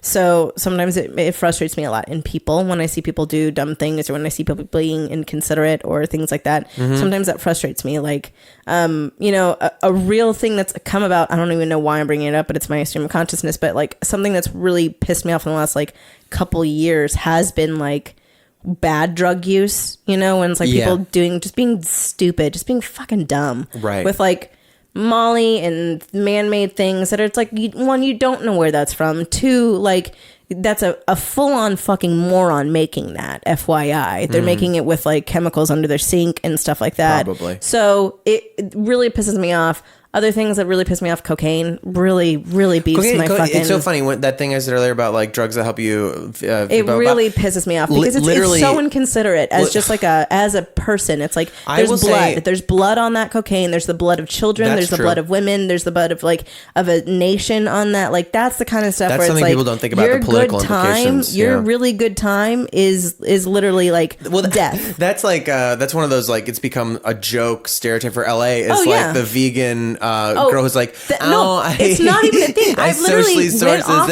on a close friend recently because she's like vegetarian, and she was giving everyone shit about like being vegetarian and how just like with your animals, and I'm literally like, I've seen you snort shit up your nose, and that's a human being. That's a child that's bringing over that in their anus. Like you're so far removed from that, and so that tends to make me a little like. My first experience, I when I did cocaine a long time ago, I've done it like a handful of times, but the first time I did it, I loved it so much that I knew that my dad had some, you know, pretty fucked up experiences, especially in my life, dealing with speed and different amphetamines. And my sensation with it was, I love this so much, I would die for this. I'm going to never do this again. Good God. And also, like, my experience of it was I felt normal, was that I felt like the world and my perception of the world was going the same pace as my brain finally, and I felt calm, which, you know, fucking took me 6 or 7 years then to finally get diagnosed get ADHD like an actual and get like an actual one that's like, you know, understand how regulated. dopamine receptors work and blah blah blah. So I whatever, because the thing I was going to say was like MDMA too. My mom has done medically facilitated like therapy sessions with MDMA, which are a thing out of UCLA. I think she did it. They're starting to do more and more of these things. Yeah, they are. And some of these drugs really are life changing. Oh no, they are. They open up different things in you. My only frustration now is contact. Is literally like is just being just really in. It's like it's so stupid how I'm going to say this. So just know that I'm aware of it, of how dumb this is going to come out. But it's like being inconsiderate of your life. Sure. Like it literally is. It's like you're being inconsiderate of like, like I hate to be that person that's like, it's a gift or it's whatever. It's but truthfully, it's like to be that I'm all about, you know, enlightenment, about challenging normal thought, about all those things that like sometimes it can bring you. Yeah. But to do it to be so aggressive, but I think that's in any way of like to just be so disrespectful, like to like this life that you're given, and to like when we talk about self-care and things like that, and like just the severity of it all, where you're like, you don't like, it is because people haven't been faced with like the actual mortality. I think that's of things. possible. It's like that young, like we're gonna live forever kind of a thing, and or a true self-destructive impulse, yes, like a self-hatred or unconscious wish to die, which I think mine was. I think I totally understand that. But there's also the weird thing of like, you know, I say this all the time to Delman, because we like, you know, it's like we have friends in our life that like are selfish in certain ways, and you're like, oh, they've never experienced loss. Mm-hmm. Like that's the truth of it. It's like they've never experienced. I remember having a callback like a long time. I think this is my theory about why you're probably so funny, but like a long time ago, I had like a callback for some fucking dumbass show or something, and I made the people laugh, like the cast manager like laugh really hard, and afterwards.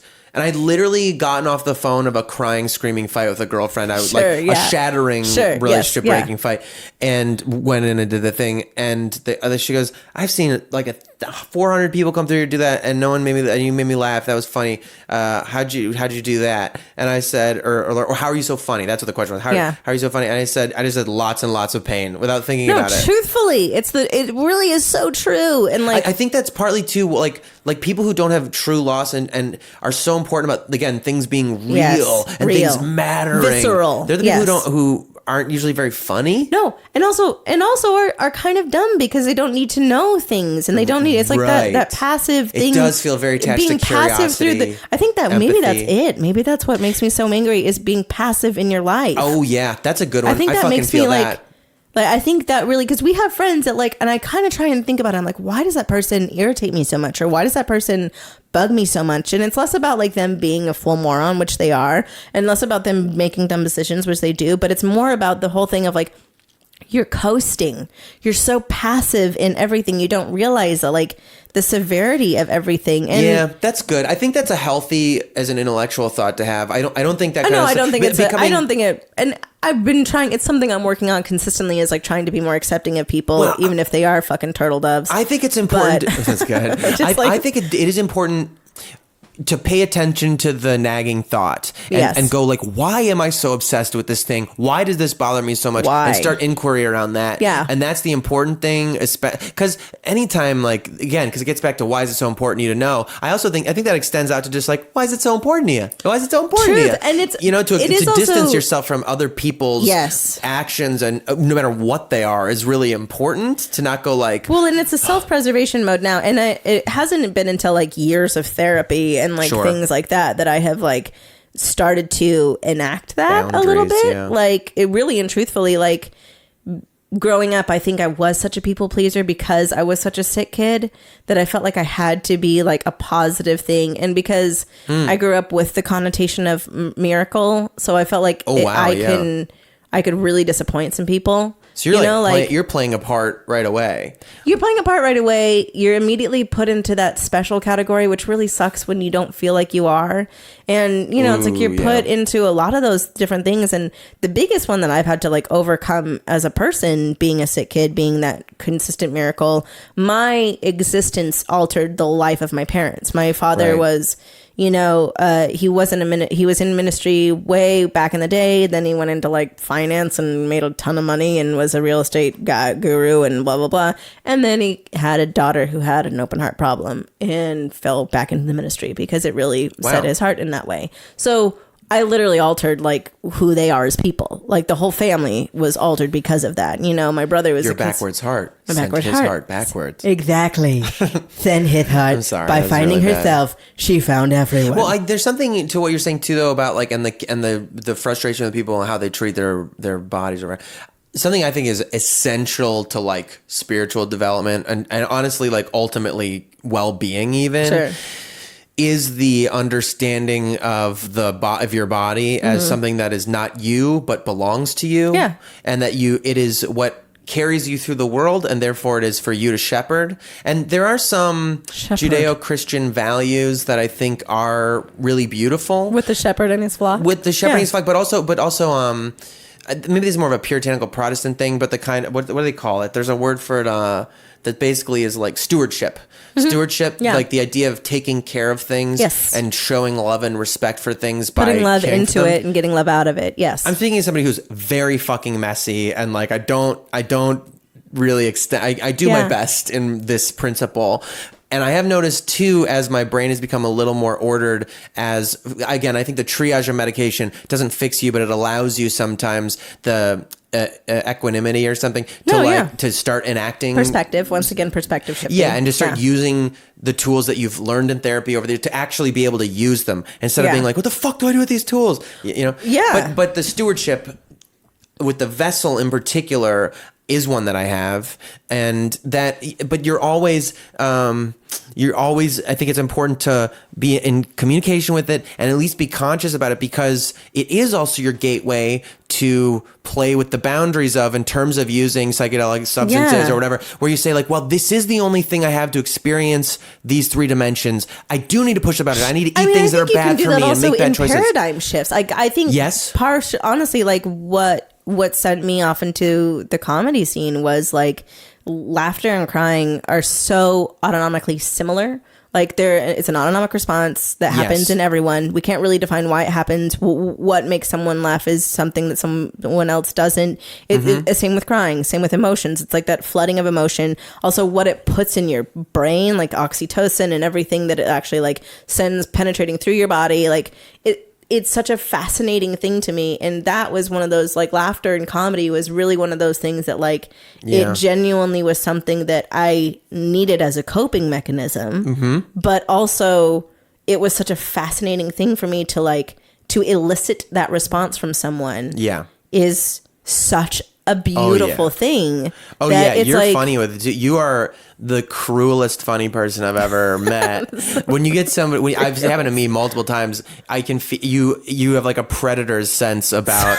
You're like a shark, like blood in the water feeling about somebody laughing that you like won't let them stop. When you figure out their like, trigger, you're like, I'm ready. I'm ready to keep going. It's like a problem. It's like, and it genuinely is like whether or not that's some whatever need in me for whatever it is.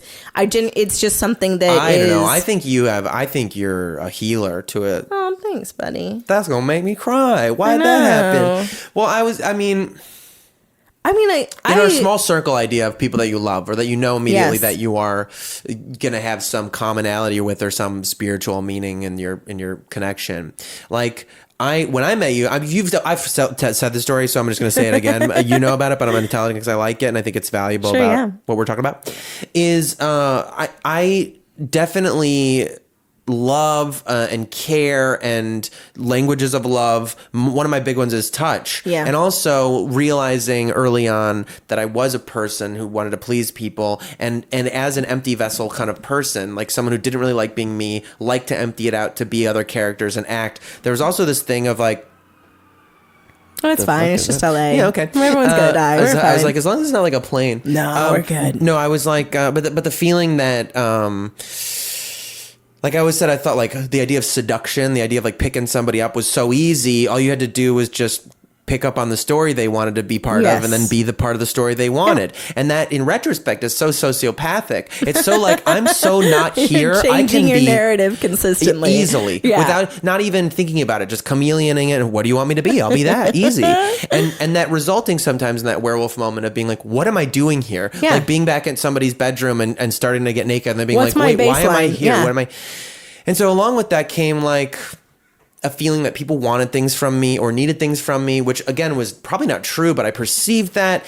Yeah. And so when I first met you, you're one of the like touchiest people. Not only the attention that you focus on people that with the laughter predator, like if you figure out something they like, that you are just gonna press that button over and over. But also literally, you were a massage therapist or something. You trained for that. Yeah, I did. And it was the strangest because I was like, is this person just very forward and they like are they like me? And I guess this is gonna be a like instantly needing it to be like a sexualized kind of kindness, and quickly it being like, no, you pet people like people pet dogs. Yes. Because you see they need it, and you'll go right to spot. There's a spot that I learned about because of you, the like spot where your shoulder attaches to your pec. You have so much tension there. Well, most people do now too because of internal rotation, what we do.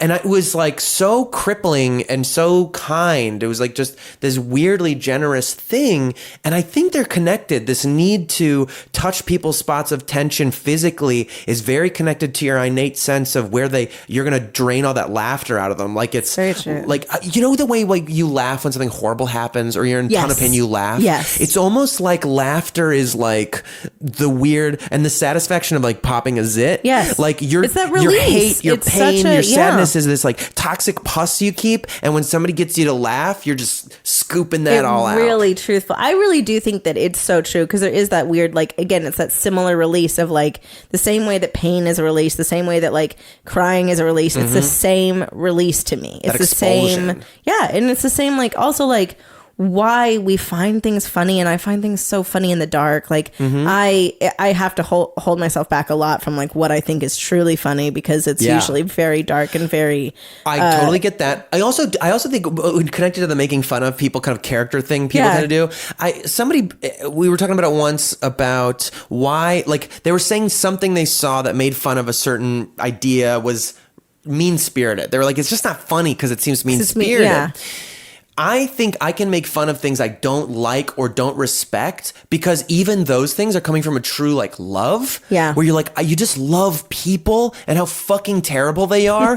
And like when somebody's terrible, you're like, you're so human right now. It's the truth. We talk about like Dylan and I like laugh about it all the time because like he'll see just our different like perceptions of things. Like he'll see these two goth kids walking down the street and he'll be like, oh, these guys. And I'll be like, I'm oh goth, my God, so I they just want found you to know. each other. Yeah. That's my perception is like, I'm like, oh yes, I love that these assholes found each other. Completely. Because everyone's an asshole in their own right. But like it's one of those things where I'm just like, oh, I love it. Like I love it when it happens. I don't know. Like I see something so beautiful in all of those things. Well, yeah, I even think like it's just the difference between like making fun of heinous people and doing like caricatures of them. Truth. I don't think it's good unless it comes from you like, I don't know. You know the thing, like everybody you meet is just a fucking baby. Like, it's really becoming clearer and clearer all the time. This is such a duh thought, but like that every person is nothing more than a learning computer produced by its experiences. And if you have had no experience surrounding something new and you're in our culture where you're not allowed to not know, you're not allowed to fail, you're not allowed to look stupid. You're not allowed to look insensitive because of literally just like, we literally just had this conversation because someone we know is transitioning and like they're going by they now. And I'm literally like, this is not me being mean. This is not me being vengeful in any way. I grammatically, I can't wrap my hand around it. Like grammatically, I'm struggling. Yeah, I'm struggling. Like, I mean, I don't, Somebody it's not that I don't give me a understand. really good example of that. It's also so not that I don't understand in any way. I'm saying for my own, like, this is my own holdup about it is that I'm like struggling with the grammar. Like I that's get it. literally, I get isn't it. that like such I do a the funny same thing thing of like, because anyone, like one, if I say It's a anyone singular, and then I it's a say a plural. they, yeah, It's like, that's what but, I'm but like, Let me it's say such something a about funny that thing of, because I like- agree that I think it's just important to understand that boils down. That problem does boil down to an aesthetic problem. oh yeah, 100%. I Which am is aware of that. also not ill-willed, but I also think is a good thing to go like, I could change my aesthetic because I fucking love words. Don't get me wrong. I got a perfect verbal on my SAT. I know all the fucking dumbass rules, and nothing makes me madder than somebody who uses grammar, Nazism, like grammar rules, to get in the way of communication. Yes. You know, where And I'm it's like, there. hey, And it's like, language no, is a beautiful thing. You make some fucking sounds and breaths with your voice. consonants, and it's And just, then I get and now what I you have mean? ideas. Amazing. It's the same with reading. You're like, this is amazing that these are just literally slices on a piece of paper, and my imagination is flowing. Poetry is literally magic spells to me. When I can cast my eyes to a thing, and within 2 or 3 lines, and the way they've shaped them and put They them, have elicited an emotion from that's me. what I like about poetry too. Is a lot of it is about like the physical shape of the word and the physical placement. It starts to enter this strange It's a real deal. architecture. Somebody told me, I think I said this on another one, so I'm sorry I'm repeating this, but like line breaks in poetry should pull your eye to the next line. They're not just arbitrary, but like at least getting a thought of an objective around why you position. Or like why they are the way they are. Yeah. And yes. And the way that you can kind of cascade down, like that book, House of Leaves. You ever read that book? Yes. It's where the door appears in the house. Yes. There are pages years ago. Dense book. It'd be like dense pages, and then turn the page, and then there's one word on the whole page, and they can fucking hit hard. Not to like really downplay your House of Leaves, but it's the same as the Giving Tree. No, that's not downplaying. It's the same thing as like how he plays with the placement of everything, how he plays with all this different things. Yes. It's literally the Giving Tree is one of those things. That's where Shel you're just Silverstein? like, yeah. I mean, he's a fucking genius, He's a though. fucking brilliant man. He's a genius. But that's the same thing of just like why this is eliciting this. Dude, and it's like where his place. I mean, it's also him that's doing all the placement on the pages. Well, and the drawings are so evocative. The poem about the dishes. If you hate to do the dishes, you drop one on the floor. Maybe you don't have to do the dishes anymore. I think about that all the fucking time. I also think it's important what you said about like not to downplay. I just want to like pause on that for a second. Is like a very important principle in my life to me, and I think I would suggest as everybody is being willing, not even willing, being capable of seeing and hearing and accepting truth no matter the source.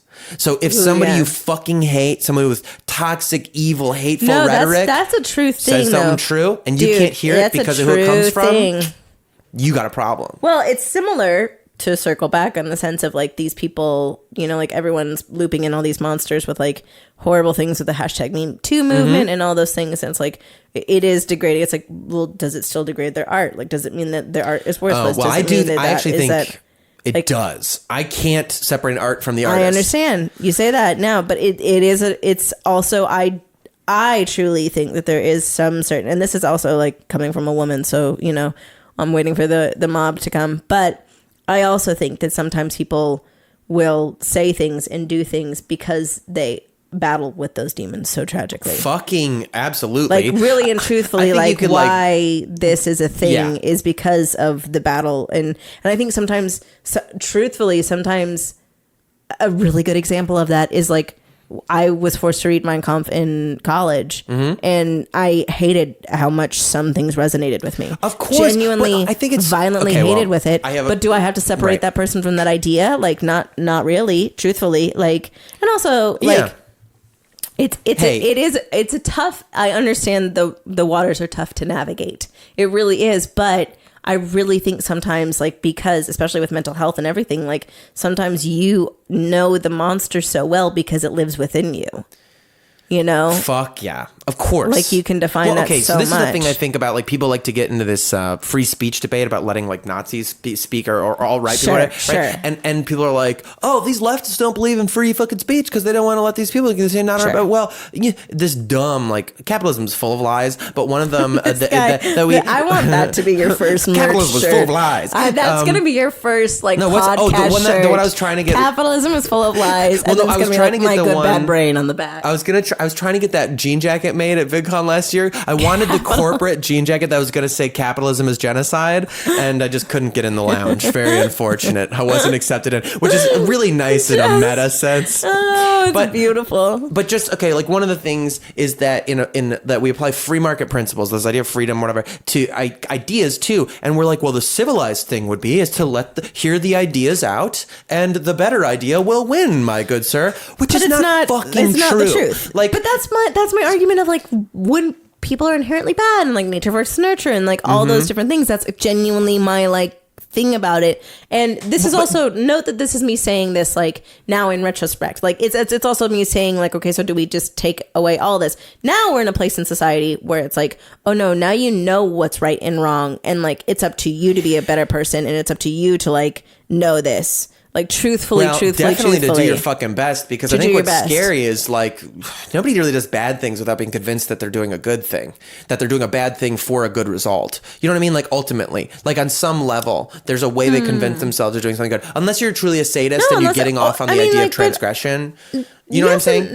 I don't know. Like the Nazi thing, like the thing that we're talking about, like this scary. Because what I think is like That's all preservation. That's all self-preservation. Yes, we have evidential proof that bad ideas win. And when you read there and you're like, it really sucks how much some of the things do resonate. Well, of course some of them are going to resonate. He convinced a whole fucking nation to commit genocide. Yes. I mean, like, there's going to be something persuasive in there. But I think that becomes the introspection of, again, like why do you need to know? Why do you need to know so bad what somebody's gender is or what their fucking sexuality is? What about them? What do you need to know? And when you look at that same inquiry of like, what about this is making you so mad? What's making you so scared? Yeah. And if you can start that inquiry and then you can read something that you will know now, we have history to say this book is potentially very toxic. Sure. It's very persuasive. And now I can dabble in these waters, which again, I think is also related to the drug thing, which is like, if you take care of your vessel, if you have inquiry, if you have some self-consciousness about who you are and your spirit and you're interested in good people and knowing that this thing you're about to touch is very dangerous, this book convinced a nation of people to genocide, then maybe you can learn a little bit of something. You're asking a lot of someone, though. You're asking a lot of introspection. You're asking, but that's also like once again, there's a lot of different factors of that. Nature versus nurture, society. Like,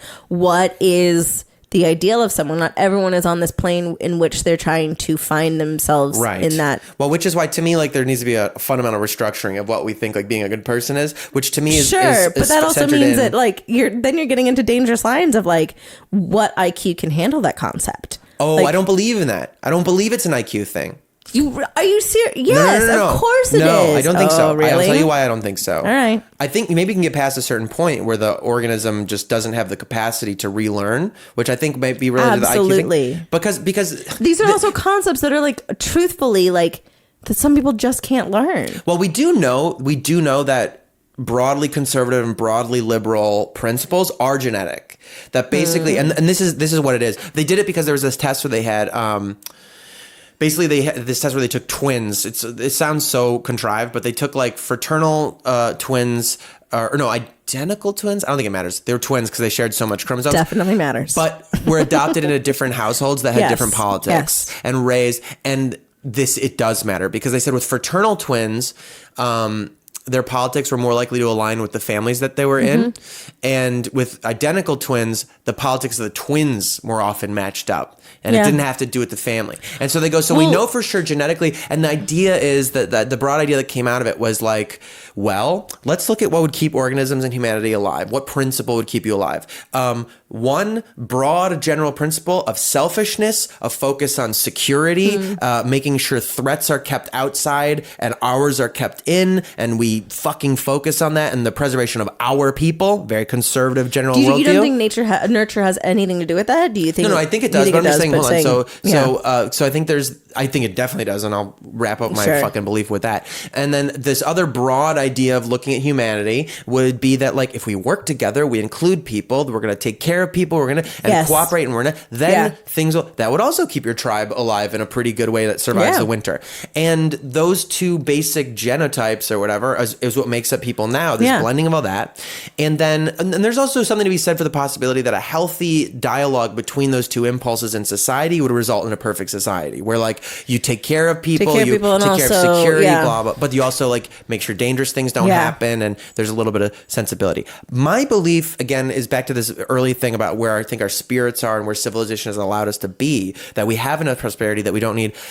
I really think if people are raised without fear and with a sense of permission and also sovereignty, like immediately the Khalil Gibran, children aren't yours, their life's longing for itself, the arrow shot from the bow. If you're treated that way from a young age with respect and sovereignty and taught inquiry and taught like fear isn't something that needs to be truth, feelings aren't facts, this kind of thing that's like basically about sovereignty and permission, that like you are allowed to live in a paradox, in a gray area, and not know, not have an answer, and grow from there. I believe if everybody was raised that way, you would see these things about inherent badness go away.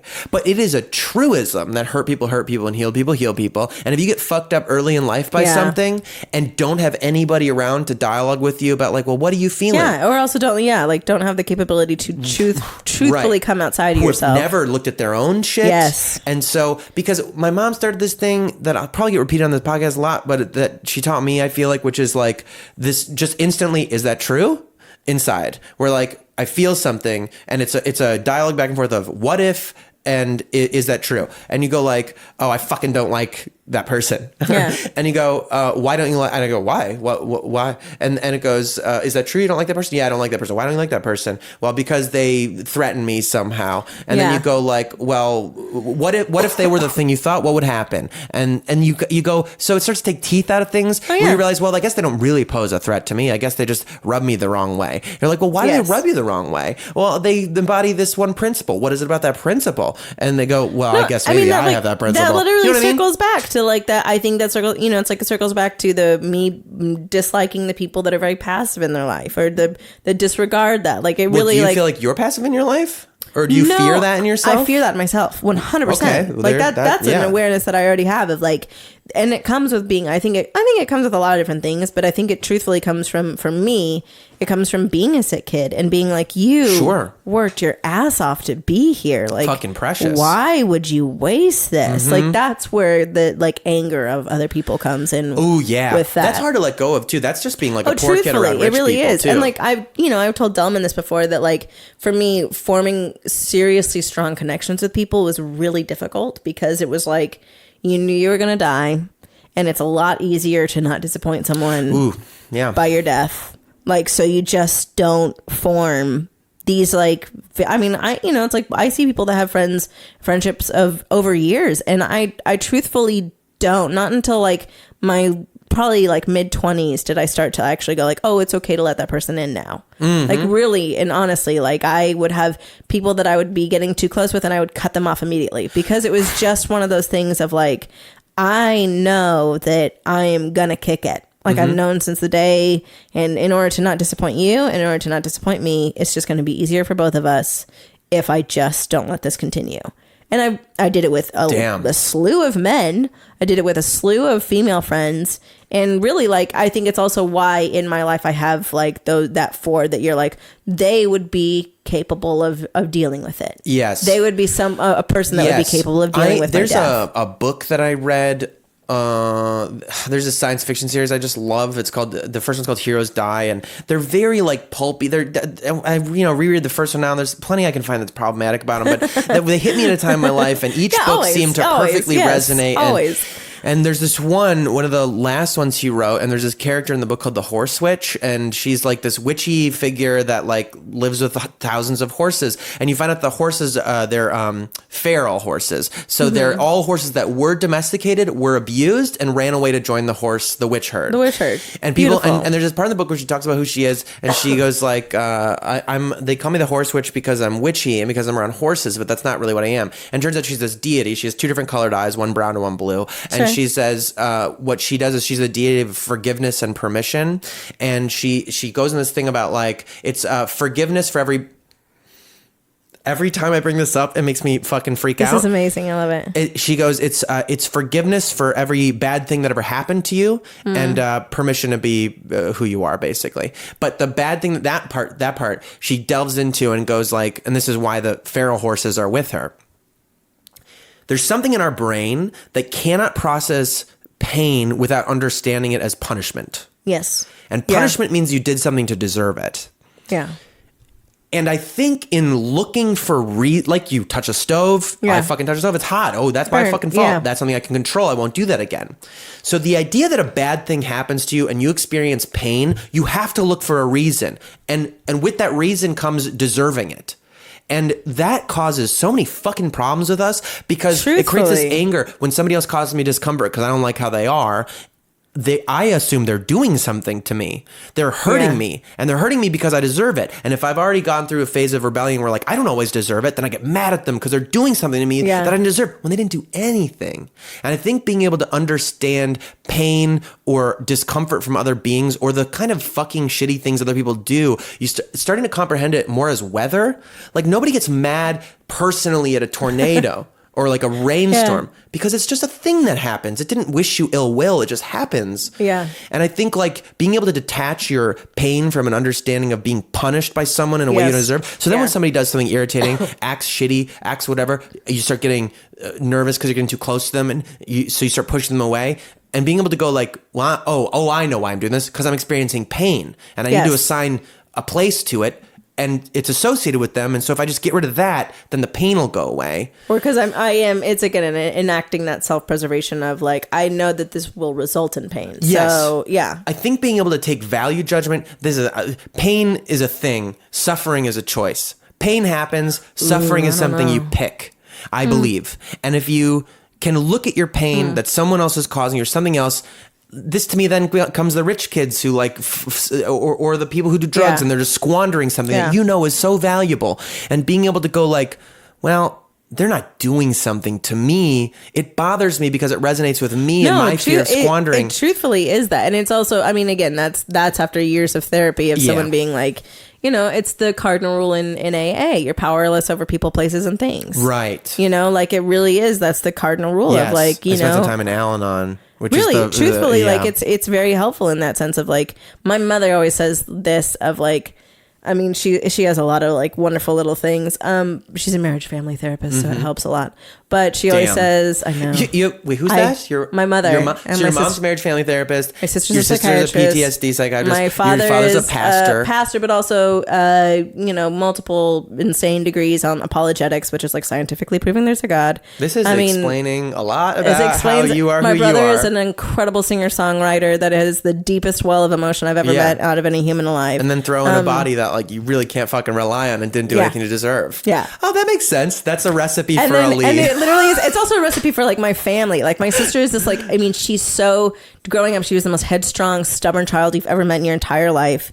But what that resulted in is like when she had a sister that she couldn't fix, she immediately was like, she was a doctor at 26 years old. She like immediately was like, I will change things. I will find something that I can change and control and like fix this.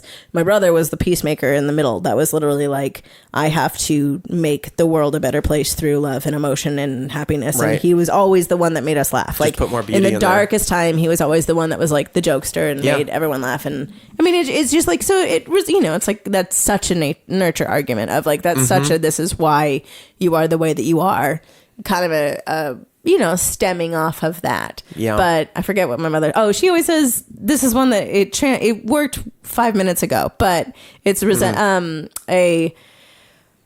expectation is a resentment under construction. And it's like, that's really good. It's really good. It's again. An expectation is a resentment under construction. Yeah. So like that constant thing, like we expect so much of people. We expect all this. And it's like not communicated, or we don't talk about it, or we just having that expectation of someone just immediately. Yep. It immediately puts you into being disappointed or being resentful of who they are as a person. If you completely, it's really good. Also, I feel like that's a real big part of like codependency too. Well, and you know, she's like, that was her life, is like she struggled with codependency a lot. So like that was her like thing that she had to work through, is like, you know, being a people pleaser and not doing that. Yeah. You know, codependency gets thrown around a lot. My favorite simple, because it's kind of a blanket. It's kind of like saying IBS. It's kind of like, it's like emotional IBS. Yeah, it's like oh, you know, you just got codependency. It's like, oh, but no, like she was to the point where like it was like literally crushing her as a person. Completely. Because she was just losing herself in that, you know. Every and she like day. she got the church that they run actually is predominantly like people that have had drug abuse problems, and like they're all recovering addicts and stuff. And so her like constant like thing that she recovers from is codependency. She says like that's her problem, is like full codependency. I think I don't know, the more you learn like brain shit, like with ADD stuff, I was learning like basically it's a problem with my dopamine receptors. They don't retain dopamine, so I'm forced to constantly look for that. And that when I get a little stimulant that can lock into those dopamine receptors, then I'm like, oh cool, now I can be normal. And I think once you realize that, like, there's so many, anything that'll give you that hit of dopamine, the hit of serotonin, anything can become a compulsive behavior. Yes, of course. Of course. But no, that was the thing that she said that always, like, it sits with me more than anything else she's ever said is people are fucking obsessed with that shit too. I think sorry, that's a wrong way to say it. I think people have a compulsion. People love that kind of stuff. They have unconscious compulsions to build houses on sand, to go like, I'm working so hard. Yes. And where are you? And look what I'm doing. And then you're like, why did you? There's a really dumb internet like sketch I saw a while ago that I fucking I think about all the time. Yeah. It was this couple and this woman is like going like, I just don't, it just hurts all the time and it's right here. It's like right in my face constantly. It's constant pain. I don't know what it is. And like it pulls out, the camera pulls out and she's got a nail sticking out of her head. Yeah. And then the boyfriend figure is like, I don't want to like, say anything out of turn. I just want to present an idea, but it might be the nail. And she goes, it's not about the nail. It's not the nail. Why do you always make it about the nail? And I think about that all the fucking time. About how literally, like, how it's literal like that such is. it's such a vicious problem. You're like, hey, you built the house so you'd get upset that it was going to fall apart because you built it on sand, or like, yes, that's so good, man. Expectation is resentment under construction. It's really good. I don't know. Resentment feels so good because resentment feels so close to like. And also, justice. and also we talk about it a lot. Della and I talk about it a lot how resentment in like it's just another guided way of saying cynicism. And we're in an industry. Comedy is a really cynical industry. Like you are constantly talking about like the cynicism about like this guy and like right. It is a cynics industry. It truly is. Like if you think about like perspective and how people talk about it and like and what you find funny. I mean, there's people like Bill Burr is a cynic through and through, and it's funny. It's hilarious because you relate to it, and it's like all those things. So it's difficult, especially in this industry, to like not be resentful and a cynic because it's also something that you find very funny. Well, I don't know, and maybe I'm giving myself too much credit here. I feel like I've got a little bit of a radar with comedians where I'm like, that cynicism again. Even things you hate, even things that you think are absurd. It's like there's something in. And I don't know, I may be totally wrong. I like Bill Burr. I think like Bill Burr's funny. I know he says stuff that makes people uncomfortable and stuff sometimes. Sure. But I truly feel like when Bill Burr laughs at the end of his like cynical, I really like his quality that he always has on late night shows where he's like, I don't know. Here's the thing I see. I don't know. That seems and he laughs, and the laugh at the end is kind of always one that infused me of like humans are fucking hilarious. Like they're just great. Well, these dummies like, running these around dummies. like dogs, and you're just like these fucking dumb dogs eating their shit. I feel like it's like that, and it comes from a place of kind of like affection and fondness for their idiocy and stupidity and cynicism. I think those are the ones that make it tend to have longevity with it. I for sure so is the ones that are like this human condition is amazing, isn't it? Like that's the one that the people, it's like there's cynics that like Louis C.K. is truly a cynic. Like he truly is one. I think but and he's and again somebody else. Then this gives the artist conversation, which I don't think we're going to start now. We're too deep in, and but like because he's when you're talking about the thing about the comparison. Yes, he has something he says in his show. He said in a show one time to his kid in the show where he goes, the only time to look in your neighbor's bowl is to make sure he has enough, or the only reason to look in your neighbor's bowl is to make sure he has enough. Yeah. And that's it. Check. They got enough? Okay. And anything beyond that, worrying about what other people have is so not important. Yeah. And just making sure that they're not drowning or starving. But that's weird because most artists, I can't really separate the artist from the art. I know.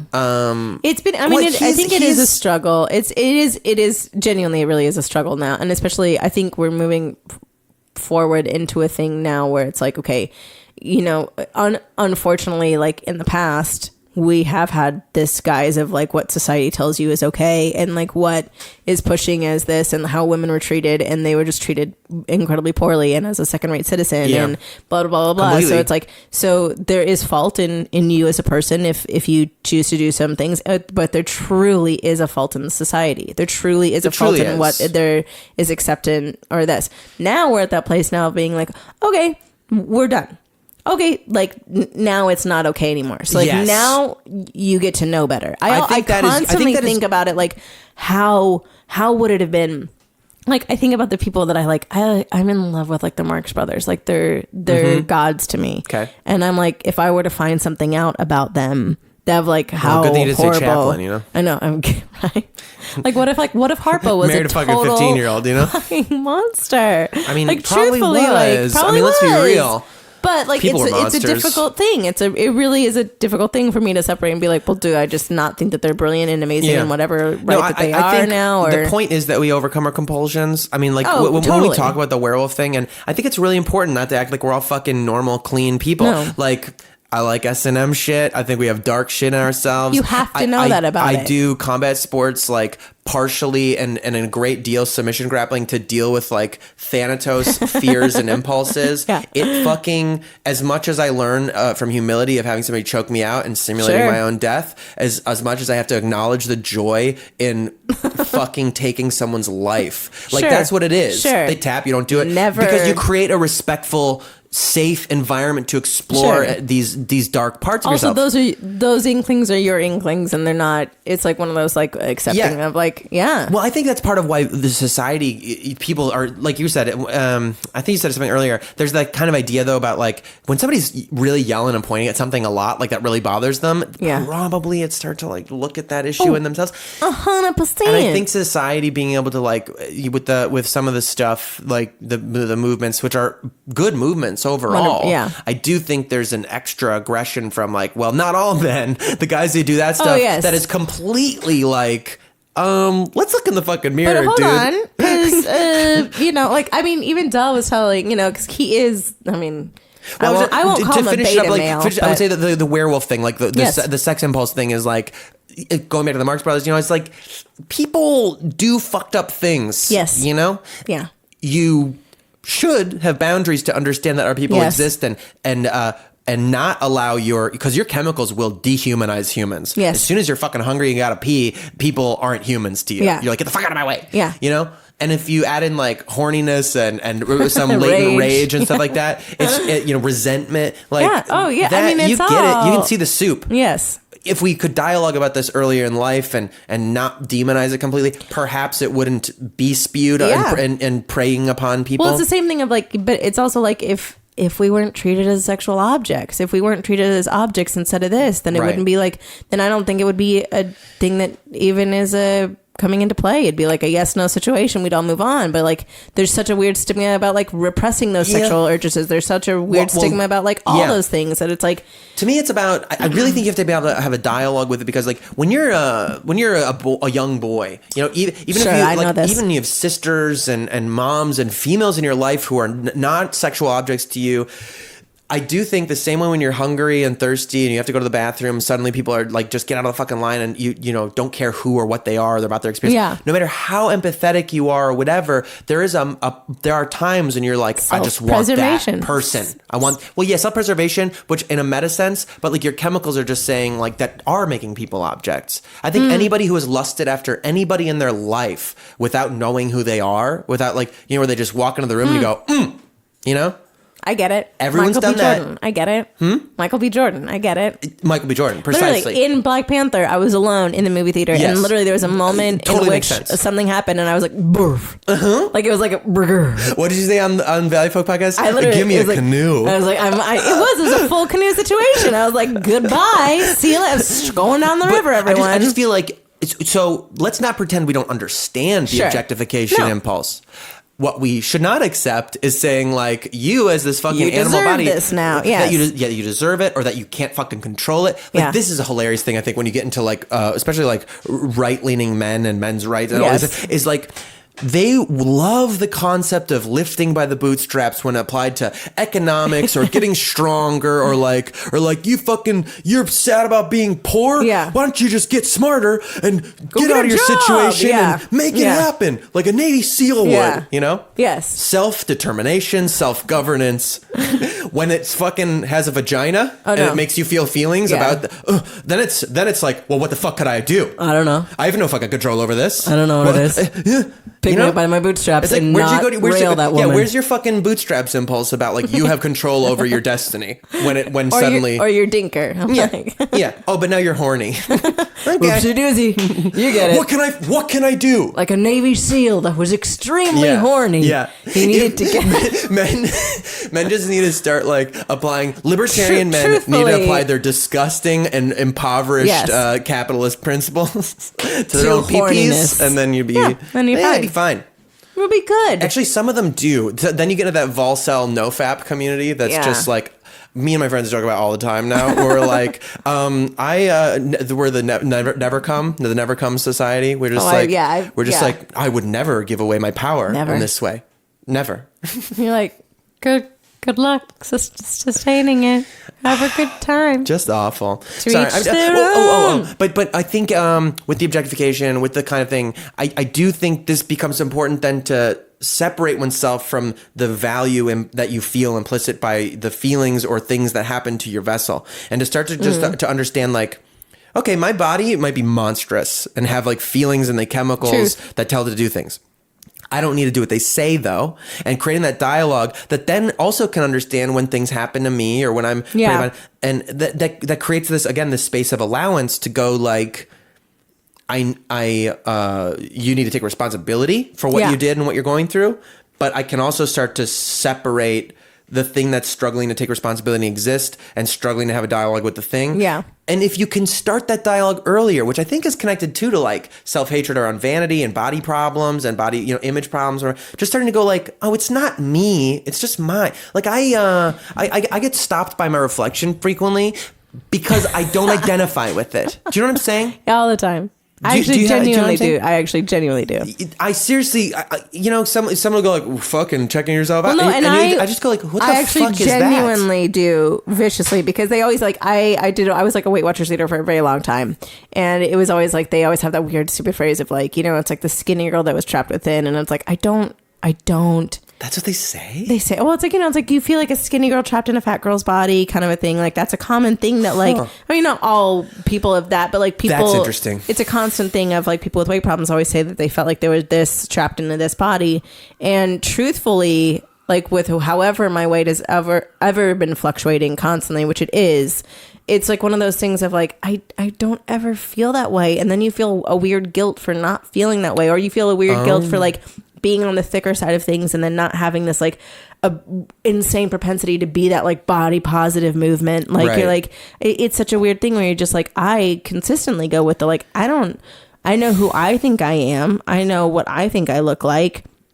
And it never seems to match up. Like, but it's not in a negative or it literally is just one of those things of like, I just don't think that that's who I am. Like, I don't ever know that I'm short. Exactly. I never know that I'm short until people tell me that I'm short. It's so funny because it's hard for me to hear you say, I don't think that's who I am, and not interpret that as a value, like you saying, I think I'm better than that, and not just hearing the black and white. No, I don't feel that. That's I don't feel that that's connected to that thing. But like that's also the same thing of like the same attached. body. It's like all the body. Like it's like I don't ever like.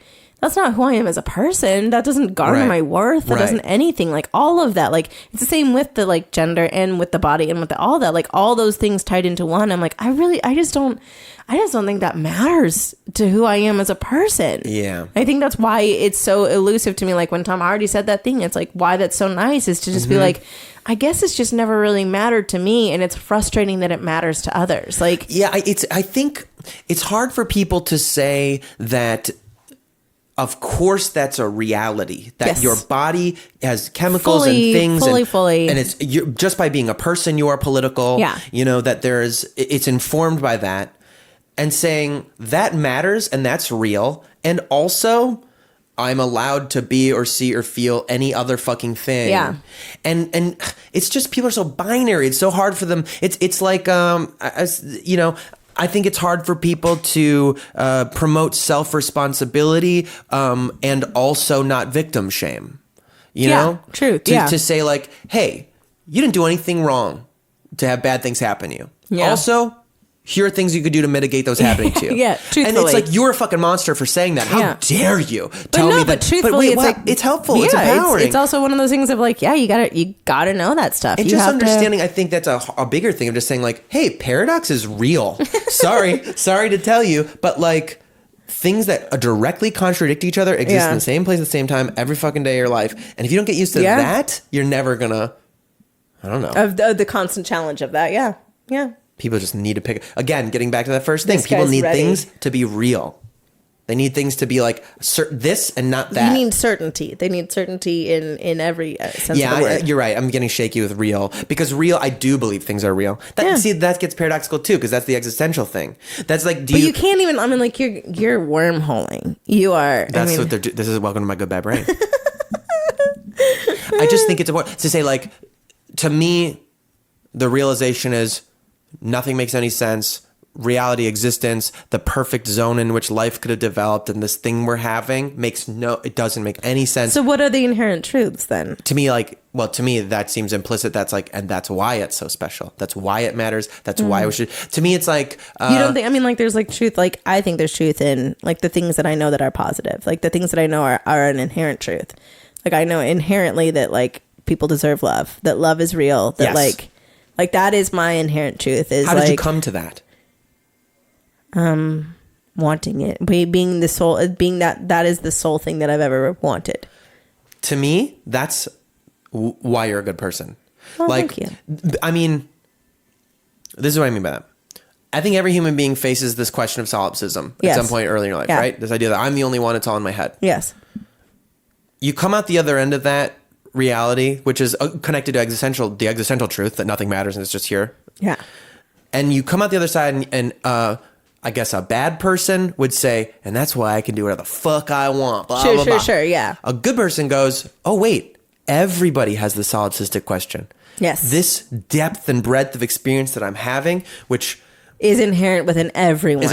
Which is also why it challenges like who they are as people, like why Yes. they strive, so why they have the perception that they do, why they tend to go negative or and positive like you said, towards things. you wanted that love so much, so you knew that it was important that everybody else deserved it. It's the same thing you say, you know what a fucking tragedy, how a sort of like antithetical to reality feeling is attached to that transgression against somebody's sovereignty, that you go, that inherently just feels so toxic to the fabric of reality. No one should have that. No one should have it. Yeah. And then it becomes your mode of living to do everything you can, not like Bill, but in your day to day. Yeah, it becomes to respect that. Yeah. And encourage that space and that permission in other people. I understand that. But so that's why I think like that, I don't know, coming out. So you have the realization that goes, all I want is love and people to be kind and good to me. Mm-hmm. And then going like, oh, and that's what everybody else deserves. That's what everyone else. And also, I mean, but again, that's also what I just think is the borderline thing of like, that's what people want, period.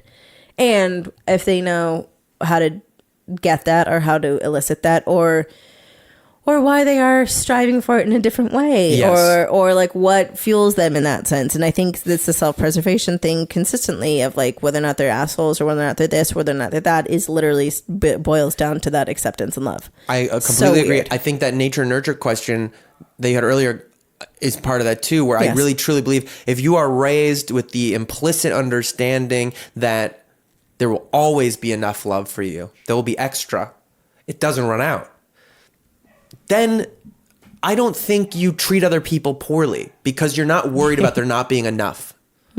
Love, Yeah. like kindness, generosity, like that there is a pyramid and the best ones get up there.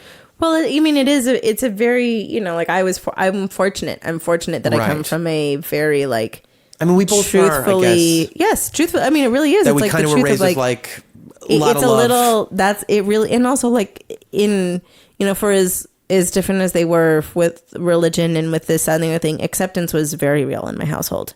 Acceptance was very like, Yeah. my weirdness was never shamed. Right. My oddity, it was like, you want to dance, you want to sing, you want to do weird puppetry, like great. They're getting me guitars, they're getting me puppets, they're getting, like they're honing everything. None of it was. Ooh, so this to me is the defiance thing, by the way, the fallacy of Yeah. the defiance thing is I truly believe also if parents are fucking miserable to somebody, they go, don't be fucking weird. They punish you for everything Yes. outside the room. Yeah. It's because they love you. Oh, yeah. It's because they don't want you to fucking have a hard You think time in that? life. I think not that they know it immediately, but I think that's why they were raised that way and somebody else, because it's all comes down to this lack. I think that's all, but I think that can obviously be fear, though. I think that's fear of like, it's It like is. It's a fear that there's not yeah. enough. It's a fear that like you're gonna get fucked by life. It's a fear, blah blah blah. It's a fear that life is gonna punish you because you stepped outside the it's norm. not necessarily love that's in them. It's them trying to protect you. Like, is that love? So is not that necessarily. love? It's Yes. not. I don't know. I don't know if that's because You're right, love in that's its fair. weird form is very pure and very honest and very, like love in its form, I think is pure, is non-judgmental, is that. And so that is Non-possessive, non-controlling. I think you're right. You're right. I've never thought about this till right now. That like love. This is literally an expression of my vessel, true self concept, Yes. and all of our identity is a that feels so real as a physical reality. the interpretation of love as wanting you to survive or something like that is wrong. That's like that's a trick of the biology that says we need to keep the things going. So that doesn't mean we're necessarily going to make the healthiest choice for the true self. It's not. We just need the That's vessel not to keep love. going. That's not. But it is so often mistaken. I think that's considered love. Oh yeah. I'm trying to again defiance. I created a hard situation. A boy named Sue. I'm going to create a bad situation for you, so you overcome it. You'll be tough. And that's what love is. That's not love. Like, no, it's not. It's really truthfully not. That's akin to whatever thing in your heart that you went. It's survival. But that's not. Yeah, and survival. Once again, survival. That's fine. But survival, preservation. That's fine, but it's not. No, I think in its inherent form is not that. It's not. There's not. I mean, it's a difficult thing too, because like that's also the weird thing that like, you know, I don't know this, like the pathos, the ethos, the eros, all of those different forms of love. That there's certain loves I haven't experienced yet. Like, so right now, Joe Beretta literally asked me this question the other day, and he was like, you have your children in one room and your husband in the other, and someone, they don't know, but someone's gonna kill them. Who do you choose? You know, to die. Yeah. And I was like, right now, I don't know the love of motherhood. No, I don't know that love. Right. I assume it'll be transformative. I assume, especially because I have a lot of love to give. Right. You know, it's like I am a naturally nurturing and compassionate person. Ooh, because then you get a cocktail. Because then you get a cocktail of both like your organic like machine telling you keep this fucking thing alive. Sure. But you then also you have that weird thing of of actual thing, but. Right now, because it mixes in with your realization of I want love so much, every being deserves that, and now you have a fresh one that no one's fucked with. You're like, I better do everything I can to make sure this one's got it. It's your blood. It's that weird like chemical that is coursing through your veins. But I told Joe, I was like, right now I don't know the love of motherhood, so I would genuinely have to keep Delman alive because my love for him is something that I didn't know until 5 years ago. Didn't know until this weird experience of truly, truly in one of its rawest form. Not that it doesn't have a million problems because everyone does, but like it's one of those like in its rawest form of like I want you to succeed in any way, shape, or form. I love you with like every facet of yourself, even the stuff that you want to hide from me. Like I love that you want to hide that from me because it's an imperfection and like those weird things of like I haven't experienced that until just recently. So to like still be awakening all those little facets of love within myself is so fascinating that I think that'll keep happening. Oh, I can't wait. I mean, I genuinely can't wait. Like, it's one of those things of like, it's a weird thing that like, I have dogs that like people judge me constantly and they think I'm ridiculous. But like, truth, we have no form of communication. We do not speak the same language. Yet I love them with every fiber of my being. Well, and there you go. But that's like you. There's certainly ways you communicate. There's that inherent. Yeah, of course. No, but I'm just saying like, but there's no real way of it's like they don't talk, they don't like. But that's the other thing of like in its rawest, purest form. Like I just love them. Like I love them. I know that I do. It's like it's such a crazy thing. I don't know. We have really. We've been fucking jamming. 900 I circles. could do this like fucking. I could too. I'm talking about, but I'm doing this on purpose. I want one of these like 3-hour long extravaganzas. How long is it? We're at 2 now. What's gonna happen right now is I'm gonna pee again. Maybe you have to pee. I don't know. And then I'll do my dumb little wrap up questions. Then we'll be done. Great. I love it. Thanks a lot. Okay, bye. Okay, well. Bye. I love you. I love you. Love you. Five of my being. Okay, bye. Okay. That's exactly her. She is an innate love. Like Weasel needs trust. Weasel needs to like really think about things. But she literally is like innately like, I love you so much. You're my best friend in the whole wide world. What's your name again? Who are you? Great. I love you. Like, that's so, that is very much Frankenstein's dog. That is dogs. That is dogs. The love of dogs. She truly is that dog. Truly. Okay. All right. Now is the portion that I'm for some semblance of structure to my show. Beautiful. This concluding section will be vaguely the same every time. So we get 6 quick cues. 6. Six quick cues. Very heavy cues. Yeah, Great. Six quick cues. Okay. You don't have to go, whatever. First one is, do you have any consistent practices? Primarily, I'm interested in physical practices first, and then if you like mental or spiritual, emotional kind of things. I mean, no, unfortunately, I pray a lot. I pray constantly. Really? Oh, yeah. How does prayer manifest for you? I think prayer manifests in it's self-reflection. It literally is like, that's really and truthfully what it's become to me.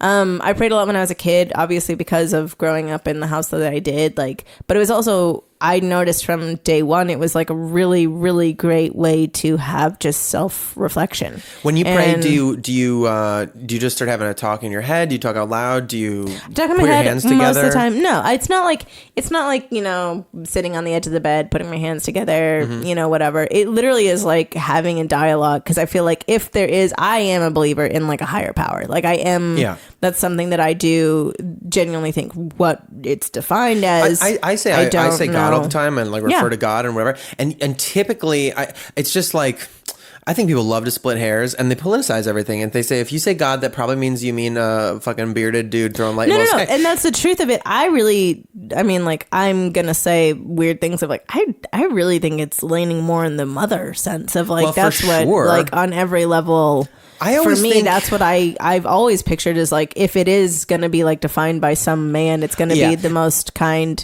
I never think of it even as like a sentient. I think it's something when people say like we can't comprehend the mind of God or something like that. I don't know. To me, it's all metaphorical, right? And it's like it's just so much easier than saying like when someone goes like, "Oh, you believe in God." It's so much easier than going like, "Well, what do you call it when you love something for no reason and blah blah, and it's just there and you can feel it?" Or what do you call it when like the universe for whatever reason you just feel like, "Oh, I'm not alone for a second or whatever." Do you want to like get into splitting hairs? There's this really beautiful or just call it documentary. one syllable. God, easy. Yeah, no, and I really do. I mean, I've always believed in that, and that's something that actually hasn't really wavered to me. Is that like because I know my circumstances and I know like who I am and those weird things that like, yes, I could define a lot of different things by different things, but when I died, which I have, what do you mean? What? Yeah. Oh yeah. I've died. What does that mean? I know I've died on the table. Do I know this? Yeah, I don't even know if I know if you this. do. But no, I've died, and when I did, like, it was a very specific thing that happened in my brain, and it's like one of those weird feelings of like, you know, I don't know how else to describe it, but like just actualized as a human kind of a thing. Like you're like, oh, this is safe and this is secure, and so the only thing I genuinely remember, and again, there's all these scientific ways that you could absolutely justify it, of like, it was blindingly white, blindingly just clean and silent, and that weird, like, you know, no noise, no nothing. And then there was a red couch with these claws, like, you know, the claw feet of a constant it's a Victorian era couch. It's very common now. But like a Victorian era couch that was red, deep red, and it had these claws, feet. And I remember climbing up on the couch, which seemed astronomically big at the time, onto a lap of something. I just knew that it was a lap of who or what, I don't know. But I climbed up onto a lap and I was insanely safe, insanely warm, and just say like not an ounce of fear, not an ounce of panic, not an ounce of anything was in me. Whether or not a dialogue happened or anything, I don't remember, but I just remember literally climbing up onto that and being like, I don't know where I am, but I know it's safe. I don't know what's happening, but I know I'm fine. Like that weird, but truthfully, I don't know if I've ever felt that again in my lifetime. Yeah. You know, which is a crazy thought in that sense of like, I really don't know if I've ever felt that again, truthfully. And I think that is a weird thought to have. It is. It's a crazy thought. My dad is a pastor, and he literally said that one guy died on the table for a couple of minutes, and he, you know, it's like why we have that constant talk of heaven and all these different dialogues that we have. And the guy said, he's like, you know, I for that minute and something, he's like, he described it a little bit, and then he literally told my dad, he's like, I have a family, I have children that I love, I have grandkids that I love, I have a wife that I love deeply, and all I can think about is going back there. And it like, I mean, it's so heavy. It's so heavy to think about. I just want to say to counter that, just I think this is interesting.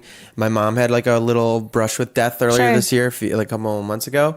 That was really random and fucking just weird as fuck. She had like a surgery to get some benevolent but like lumps out of her neck. Something silly.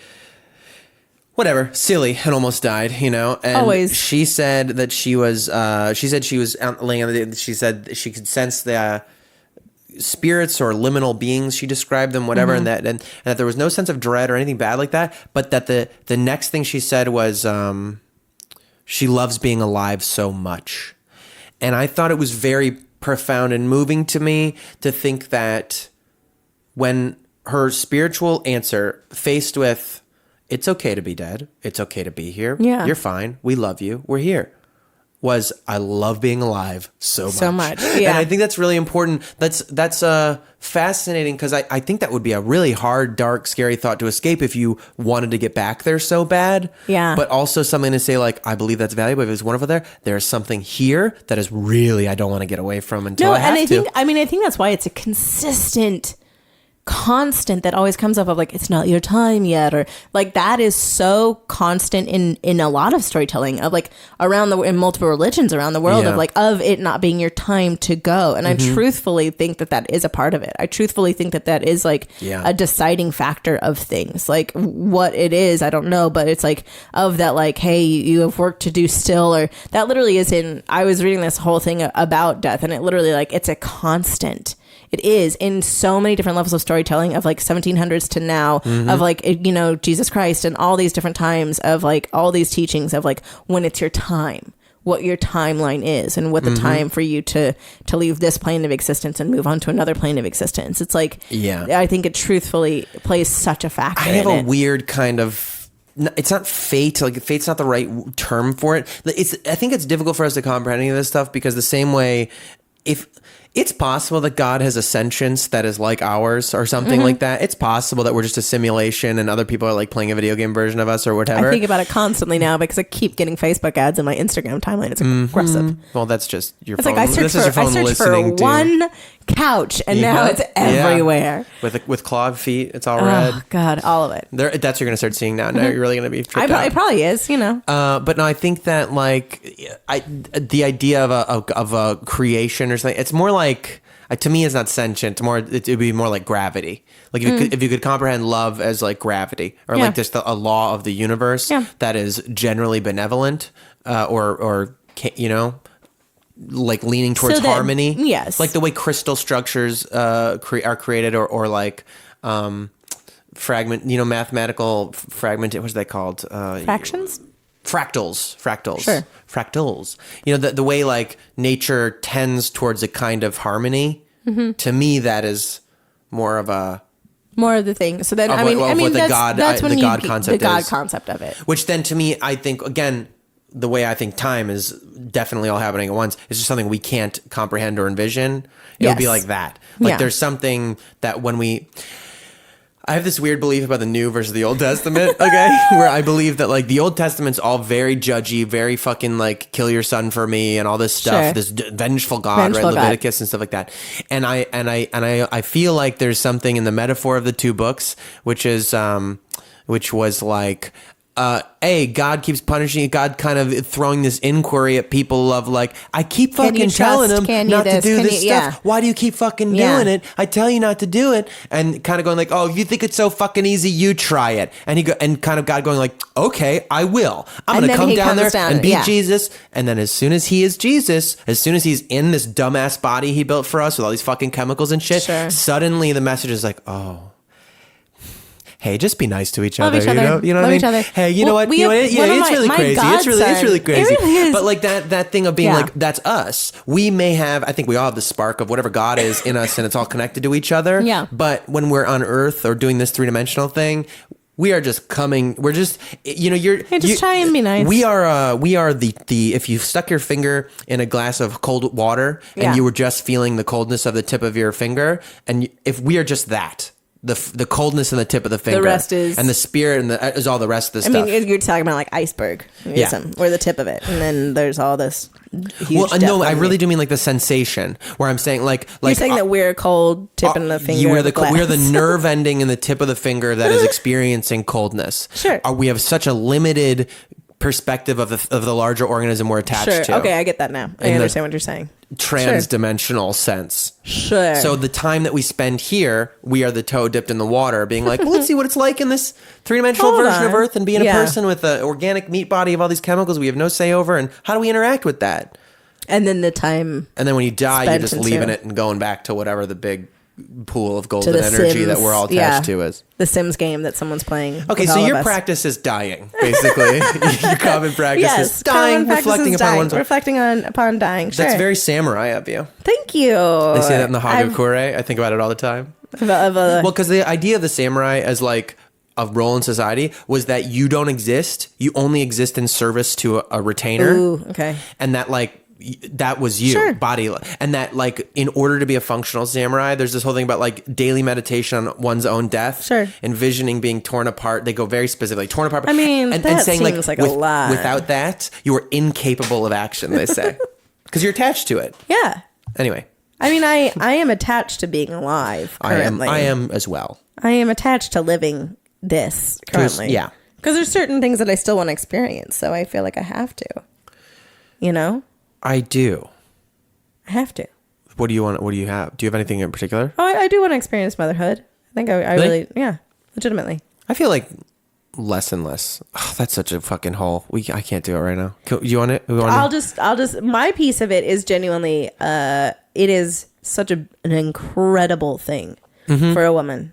Like Sure. it really, truthfully is. It's like I can grow a life and I can give and form a life. Like that is. It's Yeah, I feel like if you can because do it's it. so gender specific and it's so just like this is such a beautiful gift in that sense that it truly is something that I'm like it's something in my life of I feel like I have to experience it because what a privilege to be in this. Just like it's like a privilege to be in a man thing, and I'm sure your guys' orgasms are cool and you can fight. I feel like though what you're saying is a kind of like, hey, if it's on the table for me, then I want to try it out. I think there's a it's a total YOLO situation. Like I can't, for lack of a better term, but I also think it's important to be like, it's on the. Some people it's not on the table for them.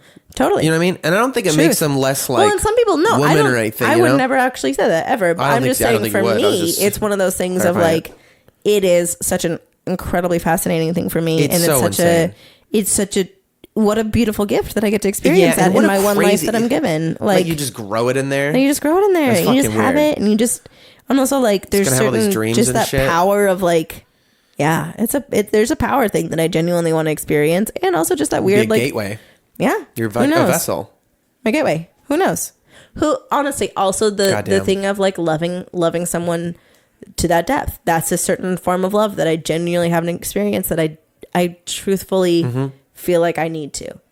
And again, does everyone? Absolutely not. Do I judge them for it? Absolutely not. Like no. Yeah. It really is one of those things, but for me, yeah, that's absolutely something I want to experience. I totally because get that. I also know that I have I see that it like, in me to give that. I know I have it in me to give that love to someone. I see it as like if I could dunk on a basket, you know, I would be like, I gotta dunk, you know, I gotta see what dunking is like.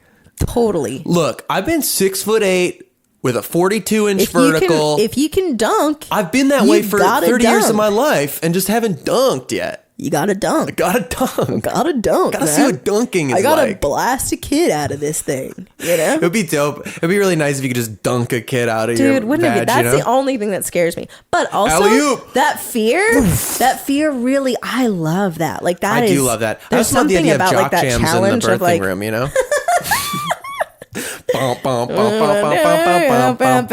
turn it off. So no, it's gonna be good for it. Brian, turn it off. Pump it up. A little lamp banana. Just as like you're staring on the barrel of a head coming out of a body.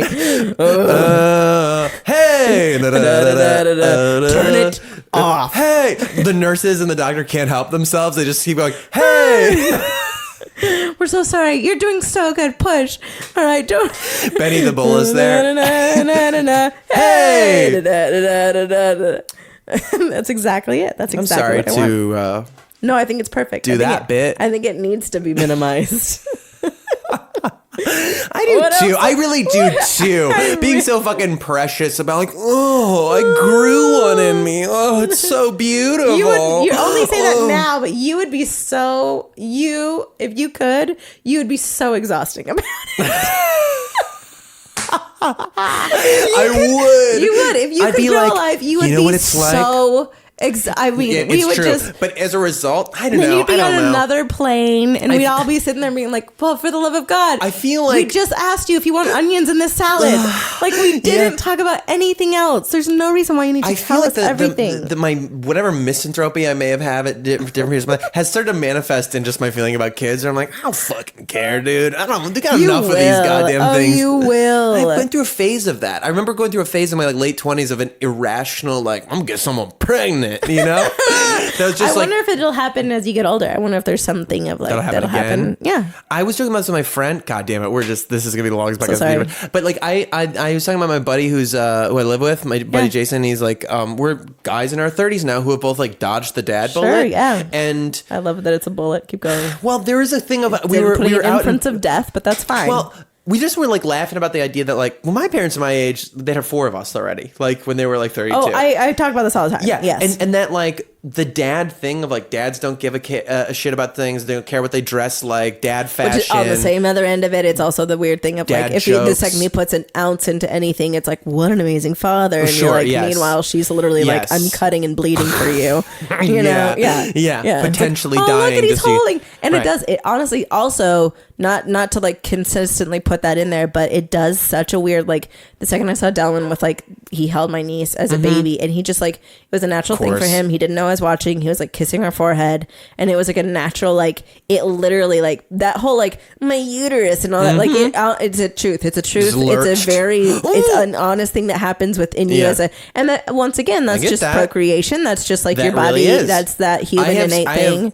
sovereign human beings with deep, rich experiences Yes. of life and spirit, because of the way their glutes look in some yoga pants, have made me physically lurch. You know what I mean? No, it really is. It's I used like a to thing joke where about you're it just with my like, friend, like I'm gonna make a baby with like him. literally, like I punched myself in the dick feeling, like just a Yeah. feeling that you're just like, oh god, and there it's so never- involuntary, it's insane. No, I understand It's it. what you feel for Michael It's B. the Jordan. It's what- what it's the you feel things for I feel Delvin for when he Michael B. kisses Jordan. the baby Yes. man. Similar, very similar. It's what I feel for feelings. free market capitalism. And yoga pants and butts. No, but you know what I mean? That is fucking hilarious that It people is- just go that like, it's such a similar. oh, oh. So embarrassing. That It is. people are just so embarrassing. What else you got in there in your question What were we chasm? fucking talking about before I shut the dick control? Oh. It doesn't fucking That matter. you're gonna be- No, I was that just you're thinking, gonna be a I was just 50-year-old dad. Okay, moving on. Yes. with just terrible, chunky turquoise rings all over my hands. But it'd be some kind of like Wait, weird did you healer. lose your fashion when No, you no, became a dad? I'm becoming a cult leader. I'm gonna become like a fucking psycho. No, I see you becoming a dad and then immediately getting into bandanas, like really getting into I bandanas. can get into bandanas like right now, no problem. This is what I'm saying. This is the thing I was finishing. That like my buddy and I, we're not dads, but Dodging- we entered the dodging dad the phase dad. of life. Where you don't care about what you fucking wear. You love dad Yes. jokes, this dumb shit. That's also just an age thing. I think I that think happens it where is. it's just like it's less about a dad thing. It's more Right. about the like none of this matters. The Yeah. things I thought that did, none of it matters. It's so funny. Yeah. It's just funny to realize like, oh, I have like the dad thing. Just it's not about being a dad. I'm It's just about waiting for growing up. someone to ding dong and be like, "It's yours." Ding dong. It's never gonna happen. It's never gonna happen. The fact for that it's you. never gonna happen, and I don't think it's happened. I really don't think so. I think it sometimes makes me wonder if So my shit upset works. that April You know what I mean? Fools has passed because this is something that I would hire out for.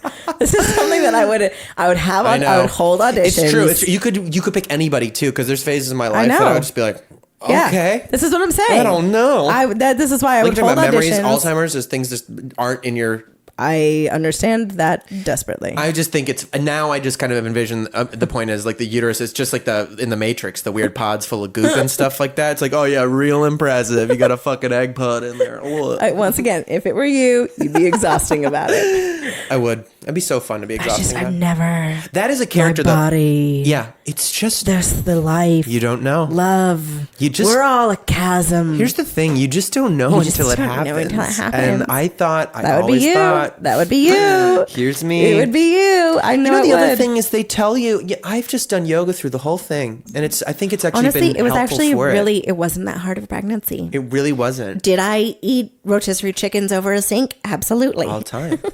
The birth was so easy. People, Honestly, you get so scared I for had the it. biggest orgasm of my life when I did. passed him. I did. I did.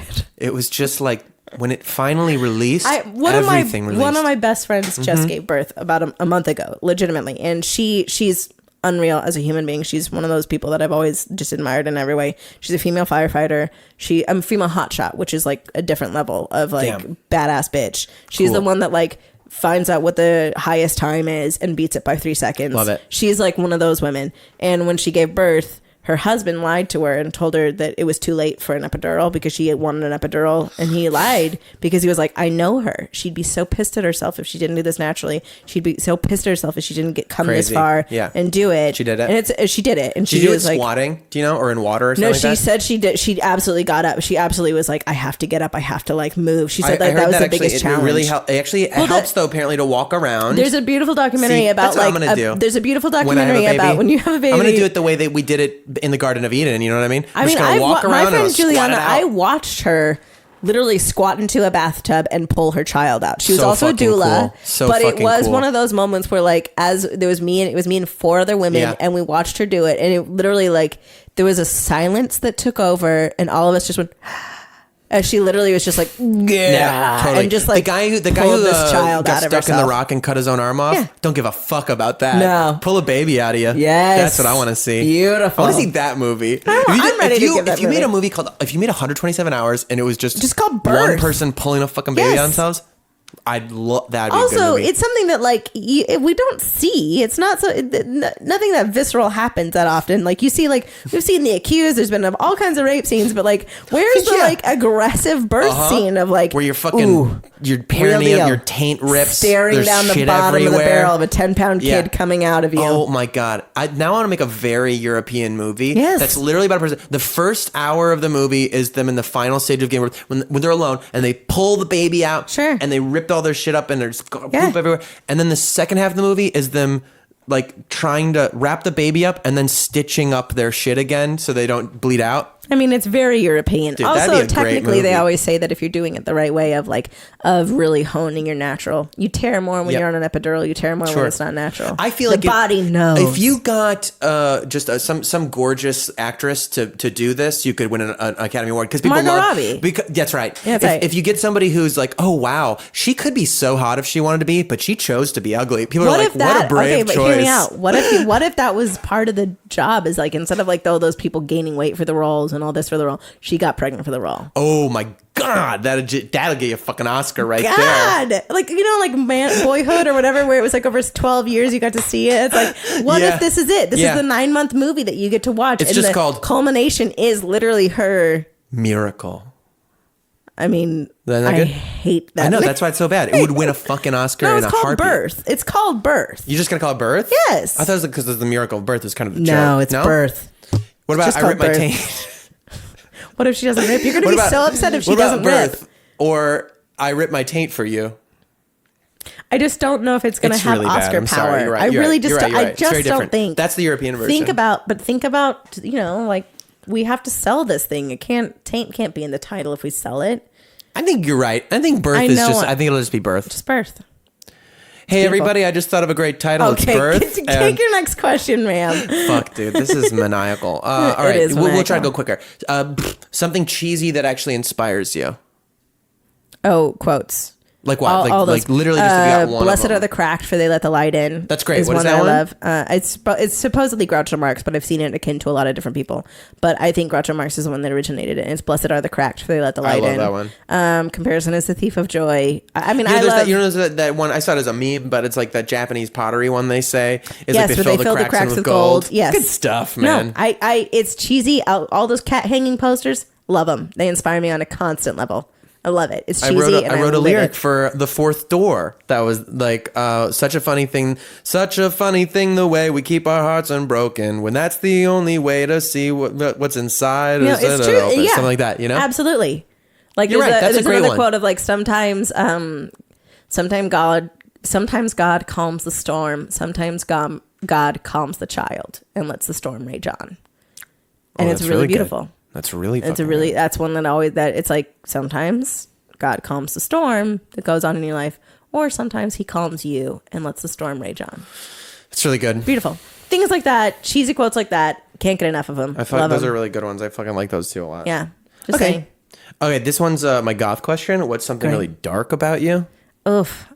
You sent me these to not throw me off, and I kept thinking about this one all day. I don't know if not that I don't know. I mean, like, what? I don't know. I think porn's fascinating, but not in a sexual way. That's something really In dark what about way? me. I don't know, just in like a human behavior way. What kind of a dark way? What do you Fascinates me. Why do you think it's dark? You think it's dark because it's just sex stuff? Because it's sex stuff. I don't know, but I don't know if I have my darkness. It usually comes with my cynicism towards people. Well, let's talk about the porn thing a little bit more. Oh, okay, sure. Well, I want to know because I think that's really funny what you said. You know, just being real. I feel like people, I think it just fascinates me when because it's not polite to say like, Oh yeah, and it's okay on every level of like, it literally is like certain things fascinate me sexually that like aren't attached to me at all. Like two men, I think is like totally hot, and I'm like, That's I interesting. don't, but it doesn't attach to me at all. Like there's no, I don't have. I think I've heard that. I think I've heard often that people say that, and it's because they. It's because I don't. There's no power dynamic. Because there's no power. That's Yeah. And also like, or there's same not with an two women, inequality. but there's no. It doesn't. You're not thinking like translate. how did they end up there? No, and what's I'm not thinking of how I would be in that position or anything. You're just seeing two people fucking being having intimate. pleasure. Yeah, that's There's that my makes sense. darkness. Well, that's not really dark. No, though, not at all. It is to society. Some people would say growing up in certain Oh yeah, well people would say that, yes, but they'd be of wrong. course. Of course, sure, but I'd I mean, say 100% if you're wrong. gonna say, but also I don't know like anything else. I don't like I've never killed a man. I've never. Yeah, I guess I don't mean like someone. secrets. I think what that is along the line. Secrets. It's just secrets. I You don't want secrets. Never performed any bestiality. Well, that's what I was anything. saying. I do think this is really funny if anybody does interpret this and What just if they, comes like, out and is immediately like, are just like, well, I killed a here's dog once just secret. because it was like, just want to see what Fascinates happened. me to see something hurt. Fascinates me. You're gonna have to deal with it at some point. Maybe. Depending on who you Maybe. interview. Okay. I love the idea of just throwing I'll get, like, someone's name Logan under the Paul bus in and here. being like, this person's gonna have real problems with that. Ugh. Yeah. I do think like there are a lot of fucking psychos. In this industry, absolutely. Yeah. Would they actually tell you? No, that's No. gonna be PC about it. Mostly but no. they'd be good about it. Yeah. One But day. again, I think I would tell you, and I just don't know if I have anything like that. No, I dark. don't think you do. I mean, not like that. I think it's more like I'll figure it out and I'll like text you it because we're not You'll have supposed do, like, a talk about. housekeeping You know what I mean? thing. There's just some things we're not like. That is one of them. I think it's funny to see how things get more casual. Like people now will be like, oh yeah, everybody looks at porn, but they don't like to talk about it. Another thing is like I guess it's kind of dark, but not really. I don't mind watching like kids fall. Like fail videos of kids really Fail videos are biffing it. so fucking God, funny. they get me man. good. They get me so good. There is like and like I think people genuinely get hurt sometimes, and I'm always like, ooh, know, and like I I feel know. bad a little bit about that, but like I really do. I laugh real I do hard think in about some like of those kids compilations, biffing it. some Yeah. of those fucking the long 15-minute compilations, you'll be Someone going. died. It's Someone- really it's really someone's fucked fully up that you're dead. going along Someone's like life is viciously changed. and then all of a sudden And one you're is like, he's oh god, I don't know about scorpion. that. His neck is done. He can't walk anymore. Like he's changed as a person. I was just like telling myself, people are incredibly resilient. But I truthfully like kids like when they like kids on a rope swing that never make it to the river. Like things like that. To me, really get me. I really think a good. lot of that stuff really is just like it's because it's like an outward representation of our own experience. Yes. Like, did you ever see the one of the like baby, like an infant, like going down a slide and their head just goes bunk bunk bunk bunk bunk bunk bunk on the left and right of the slide? I think it's because we all go like, oh, I'm that fucking baby. I'm that baby. Always. I I wake really up in the do, morning, like, you're just like bunk bunk bunk bunk bunk bunk. I'm just like, good job, genius.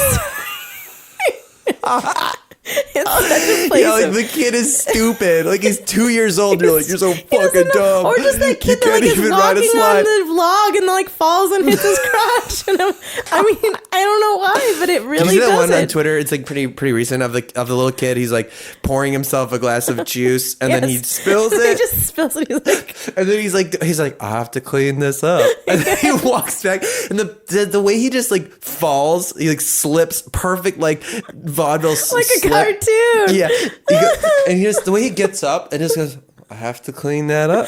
It's like we are all that fucking kid. That's why it's like the best meme because it's like when you come home super drunk and you're like, oopsie doozy, here I I have to am. clean this up.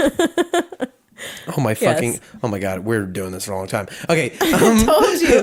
It's You're gonna so have good. to tell. This is gonna be a special one. You're gonna have to release I for am like not if gonna- you want no, I'm 4 not editing hours. any of this shit, dude. Okay, you're doing it. Joe What Rogan else does you it all got? the time. Joe Rogan. He's who I look to for all of my That's what cues. This guy doesn't want to be a dad, but he wants to be Joe Rogan. Yeah. I saw the funniest fucking thing that was like this. It was like a tweet that was like about the ideal age to try drugs, and like one of them was like so funny was like trying drugs at 30, you turn into Joe Rogan or something like that. You know, and it concluded, I think, that they felt like 15 was the best, or no, 20. I think 20 was the best time. I don't know. my time I has don't have an passed. opinion on it. I'm not getting into it. My I think, time has passed. lay off on your fucking brain for a little bit. Yeah, You for a know, little don't bit. hit it too hard Don't before it hammer develops. those All right, eggs. You got to cook them gently. low and slow, baby. Come on, Low you're gonna and scramble some slow. fucking eggs. You gotta be gentle with that heat. You gotta move it Just around. Take the pan off the heat every Hey, now and then. I'm not gonna lie, crispy egg, it's nice now and again. You know what I Sure, mean? but- You like a little crunch on the edges there, and some people will like the crunch on the edges No, of you gotta go just low and slow. Hard fry. Don't hammer them. Can't. Hard fry. That's like, this is your brain on drugs. Looks delicious for the record. I'm having a great time, honestly. What else you got? We're almost there. Okay. We're almost there. So it's 6 quick cues. What's something you thought was cool when you were younger, but is clearly now not cool at all? That's difficult. Oh, I mean, it's not crazy. Doesn't have to be. I think I was very dramatic and hyperbolic when I was younger. I think I was very like thespian when I was younger. Oh, I was the most I hyperbolic. was the most hyperbolic. No one was I was more the most hyperbolic like than me. no one understands. No, I was- Everyone is, you know. Absolutely everything, just the most. That is like something that like I think of now because I have like a niece and she's like 6 and she talks so intensely and I'm always like ugh now, but I think I tell my parents constantly how grateful I am that they like didn't murder me in those times. Because I Hell was yeah. always slamming doors. I was always just like, no one understands I thought me. slamming doors. I immediately just thought you were going to say I was slamming them. Like Yeah, you were no, like just kind of like poetry constantly just, like, dunking on just your really fucking fan. bringing them down. No, but like I was the person of like, getting up at a dinner and just slamming a door for no reason. Just emo as fuck. Emo as fuck. Yeah, that's good. So that's something I thought at the time is like Hell me yeah. feeling all the emotions, and really in retrospect, I'm like, oh, I'm so sorry. Thank you so much for Yeah, not. you were like, I was so passionate. Just and I was thank you just so much for not being being an asshole to me and like Mm-hmm. letting me feel my feelings and like, like my mom would always be like, this is valid because you feel it, but I just want wow. What a good fucking mom. Oh yeah, she's fantastic in that way. Validation. Fantastic. This is valid because you feel this way, but I just want to challenge you a little bit to just maybe it's not that big of a deal that we're just gonna have fish tonight. You're maybe. the best mom. You just painted like that is just it was really she was very treasure. good about it. And then she'd have her moments of like that I don't care. Kids are building bricks in India. Moving on. We're moving on. Great. Shut up. Good mom. Moving on. Like absolutely not. She'd lock the door and be like, shut up. Moving on. And you'd be like, okay, great. But there was so many times where like she would just be like, okay, and I hear you.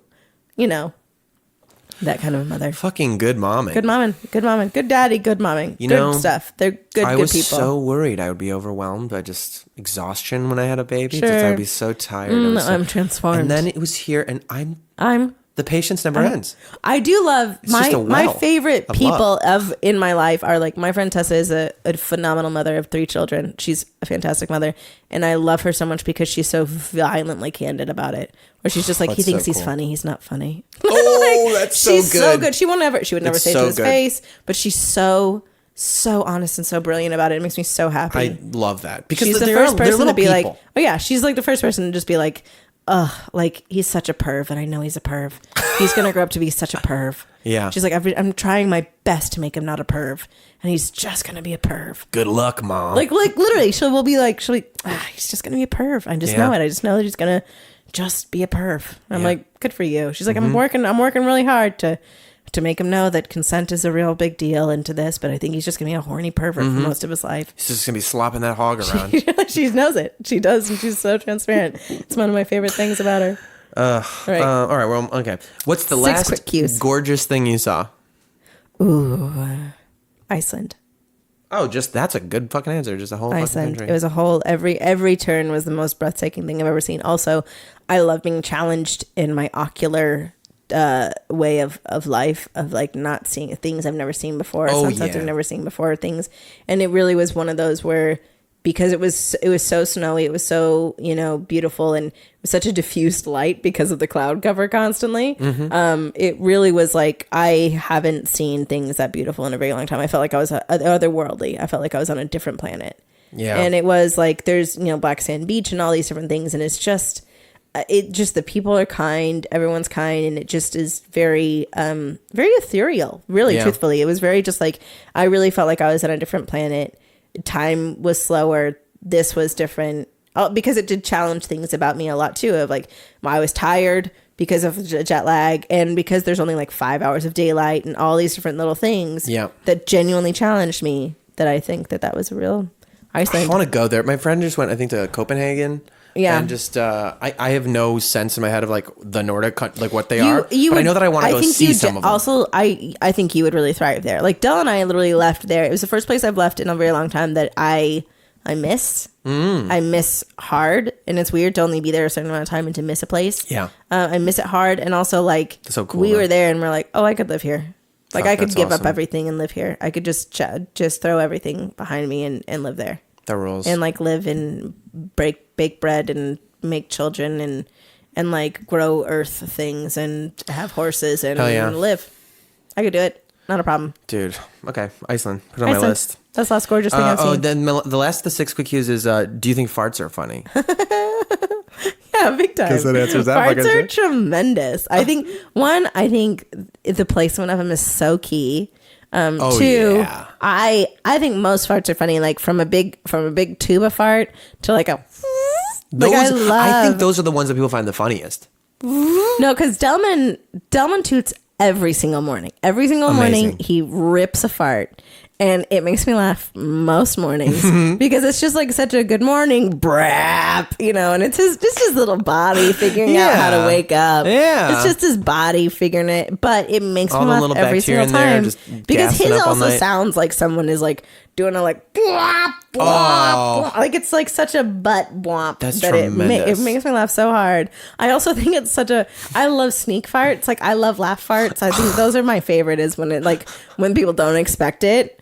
And like goes, and you just like when they think they're gonna get away with just letting out a quiet one, and they're like, nope, oh no. Or like when they have to adjust it, when you see the shame of someone that's like, I tooted, and you're like, when they were like trying to get away with the like cocking of the hip, and then you turn at the right moment. I do that all the time. No. I don't know how many times in my life I've had the moment where I'm shifting right as somebody makes eye contact with me, and I go, I farted. One of my favorite people on this planet, his name is Jimmy Fowley, and I think he's so tremendous. He can like just fart on command, and he would do it constantly in improv shows where he would have a really big dramatic moment where he'd be like, look, I have to tell you all something. And then he would just rip one. And it was my favorite thing to watch half the audience be like, not okay. And to watch half the audience just like immediately laugh because it's such a funny thing. But like you would watch it go down the line of like people just being like, because he would just be like, I have to tell you all something. And he would like always cock his little butt and be like, and like, the one that I remember the most is that it was the dramatic book club scene, and he literally was like, listen, guys, I'm gonna be honest here, and he farted, and it was way longer than it should have been, and it was like, I'm gonna be honest here. So like everyone broke, we all died, it was the blackout, it was just one of those things, and it like I've never not seen it just crush. Like never has the entire audience been like not okay.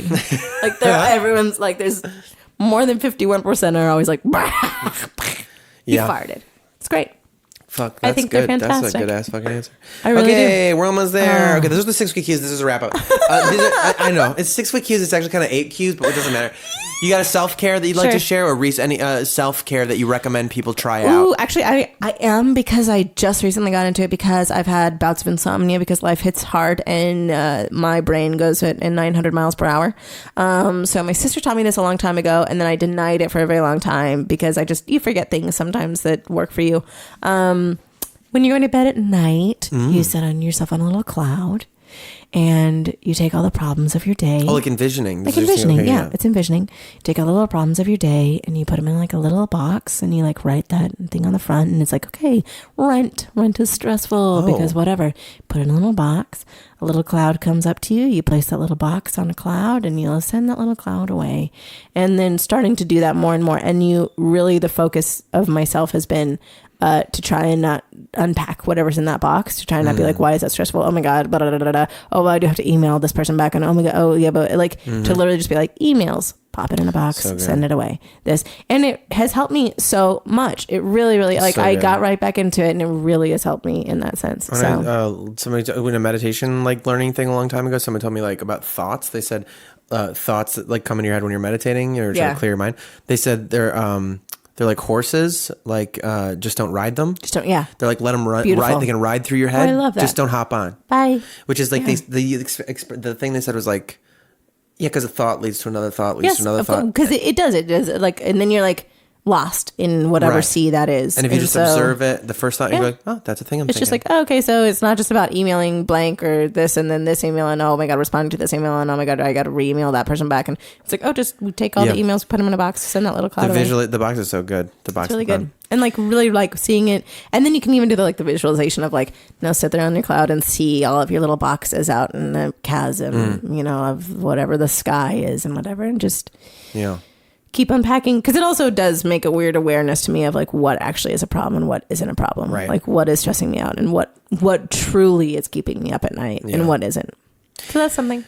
Okay, this is actually the last thing. I came up in a dark period of my life. I came up with this "Don't Kill Yourself" list, which was I was like things, and I was to remind me that it's cool to be alive. It's good. There's good things here. This is great. I started with coffee, sandwiches, and lavender soap. That's like always whenever have to start thinking of things again. I always start with those three, and then just start listing as like it's vaguely a gratitude practice, but a little more desperate. Yeah, like don't kill yourself. This is coffee, sandwiches. So I would like you to add something to the "Don't Kill Yourself" list. Dogs. Great. That's fucking perfect. Dogs. Yeah. Dogs. True love, inherent love in dogs. Those fucking tongues. Those fucking tongues. Out. Just Dopes. a little sinewy naked bodies. Just little baby bodies laying They are next always to naked. You. They are always naked. Weasel is truly naked because he has no fur on his tummy, and it's the best thing in the world. And it's just this constant, hi, Frankenstein every morning wakes up and literally comes and lays her little face next to mine and just like looks at me with the most adoration any being can look at you with. Yep. And I'm like, dogs, man. Dogs are a reason to be alive. Fully. The only level of success that I want to get to in my life is one in which I can open a rescue farm. That's all I want, is just to be wealthy enough to open a gigantic rescue farm. That's all. Dogs. That's it. Lavender soap. We're gonna end on dogs. Yay! All right, thank you. Thank you for having me, Jarrett. Thank you. That was wonderful. I'm so delighted.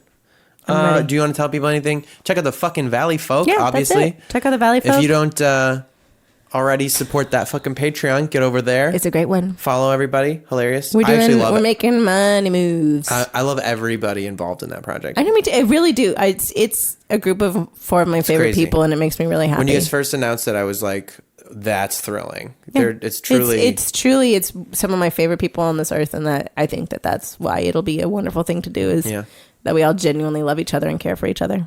It's real nice. You see it. It's like, I don't know. That feels like good at work in the universe. Friendship. It's great. Friendship. All right. Dogs. Killer. Okay, bye. Bye. Oh boy. Yeah, love those abrupt endings. Thank you so much for listening to My Good Bad Brain again this week.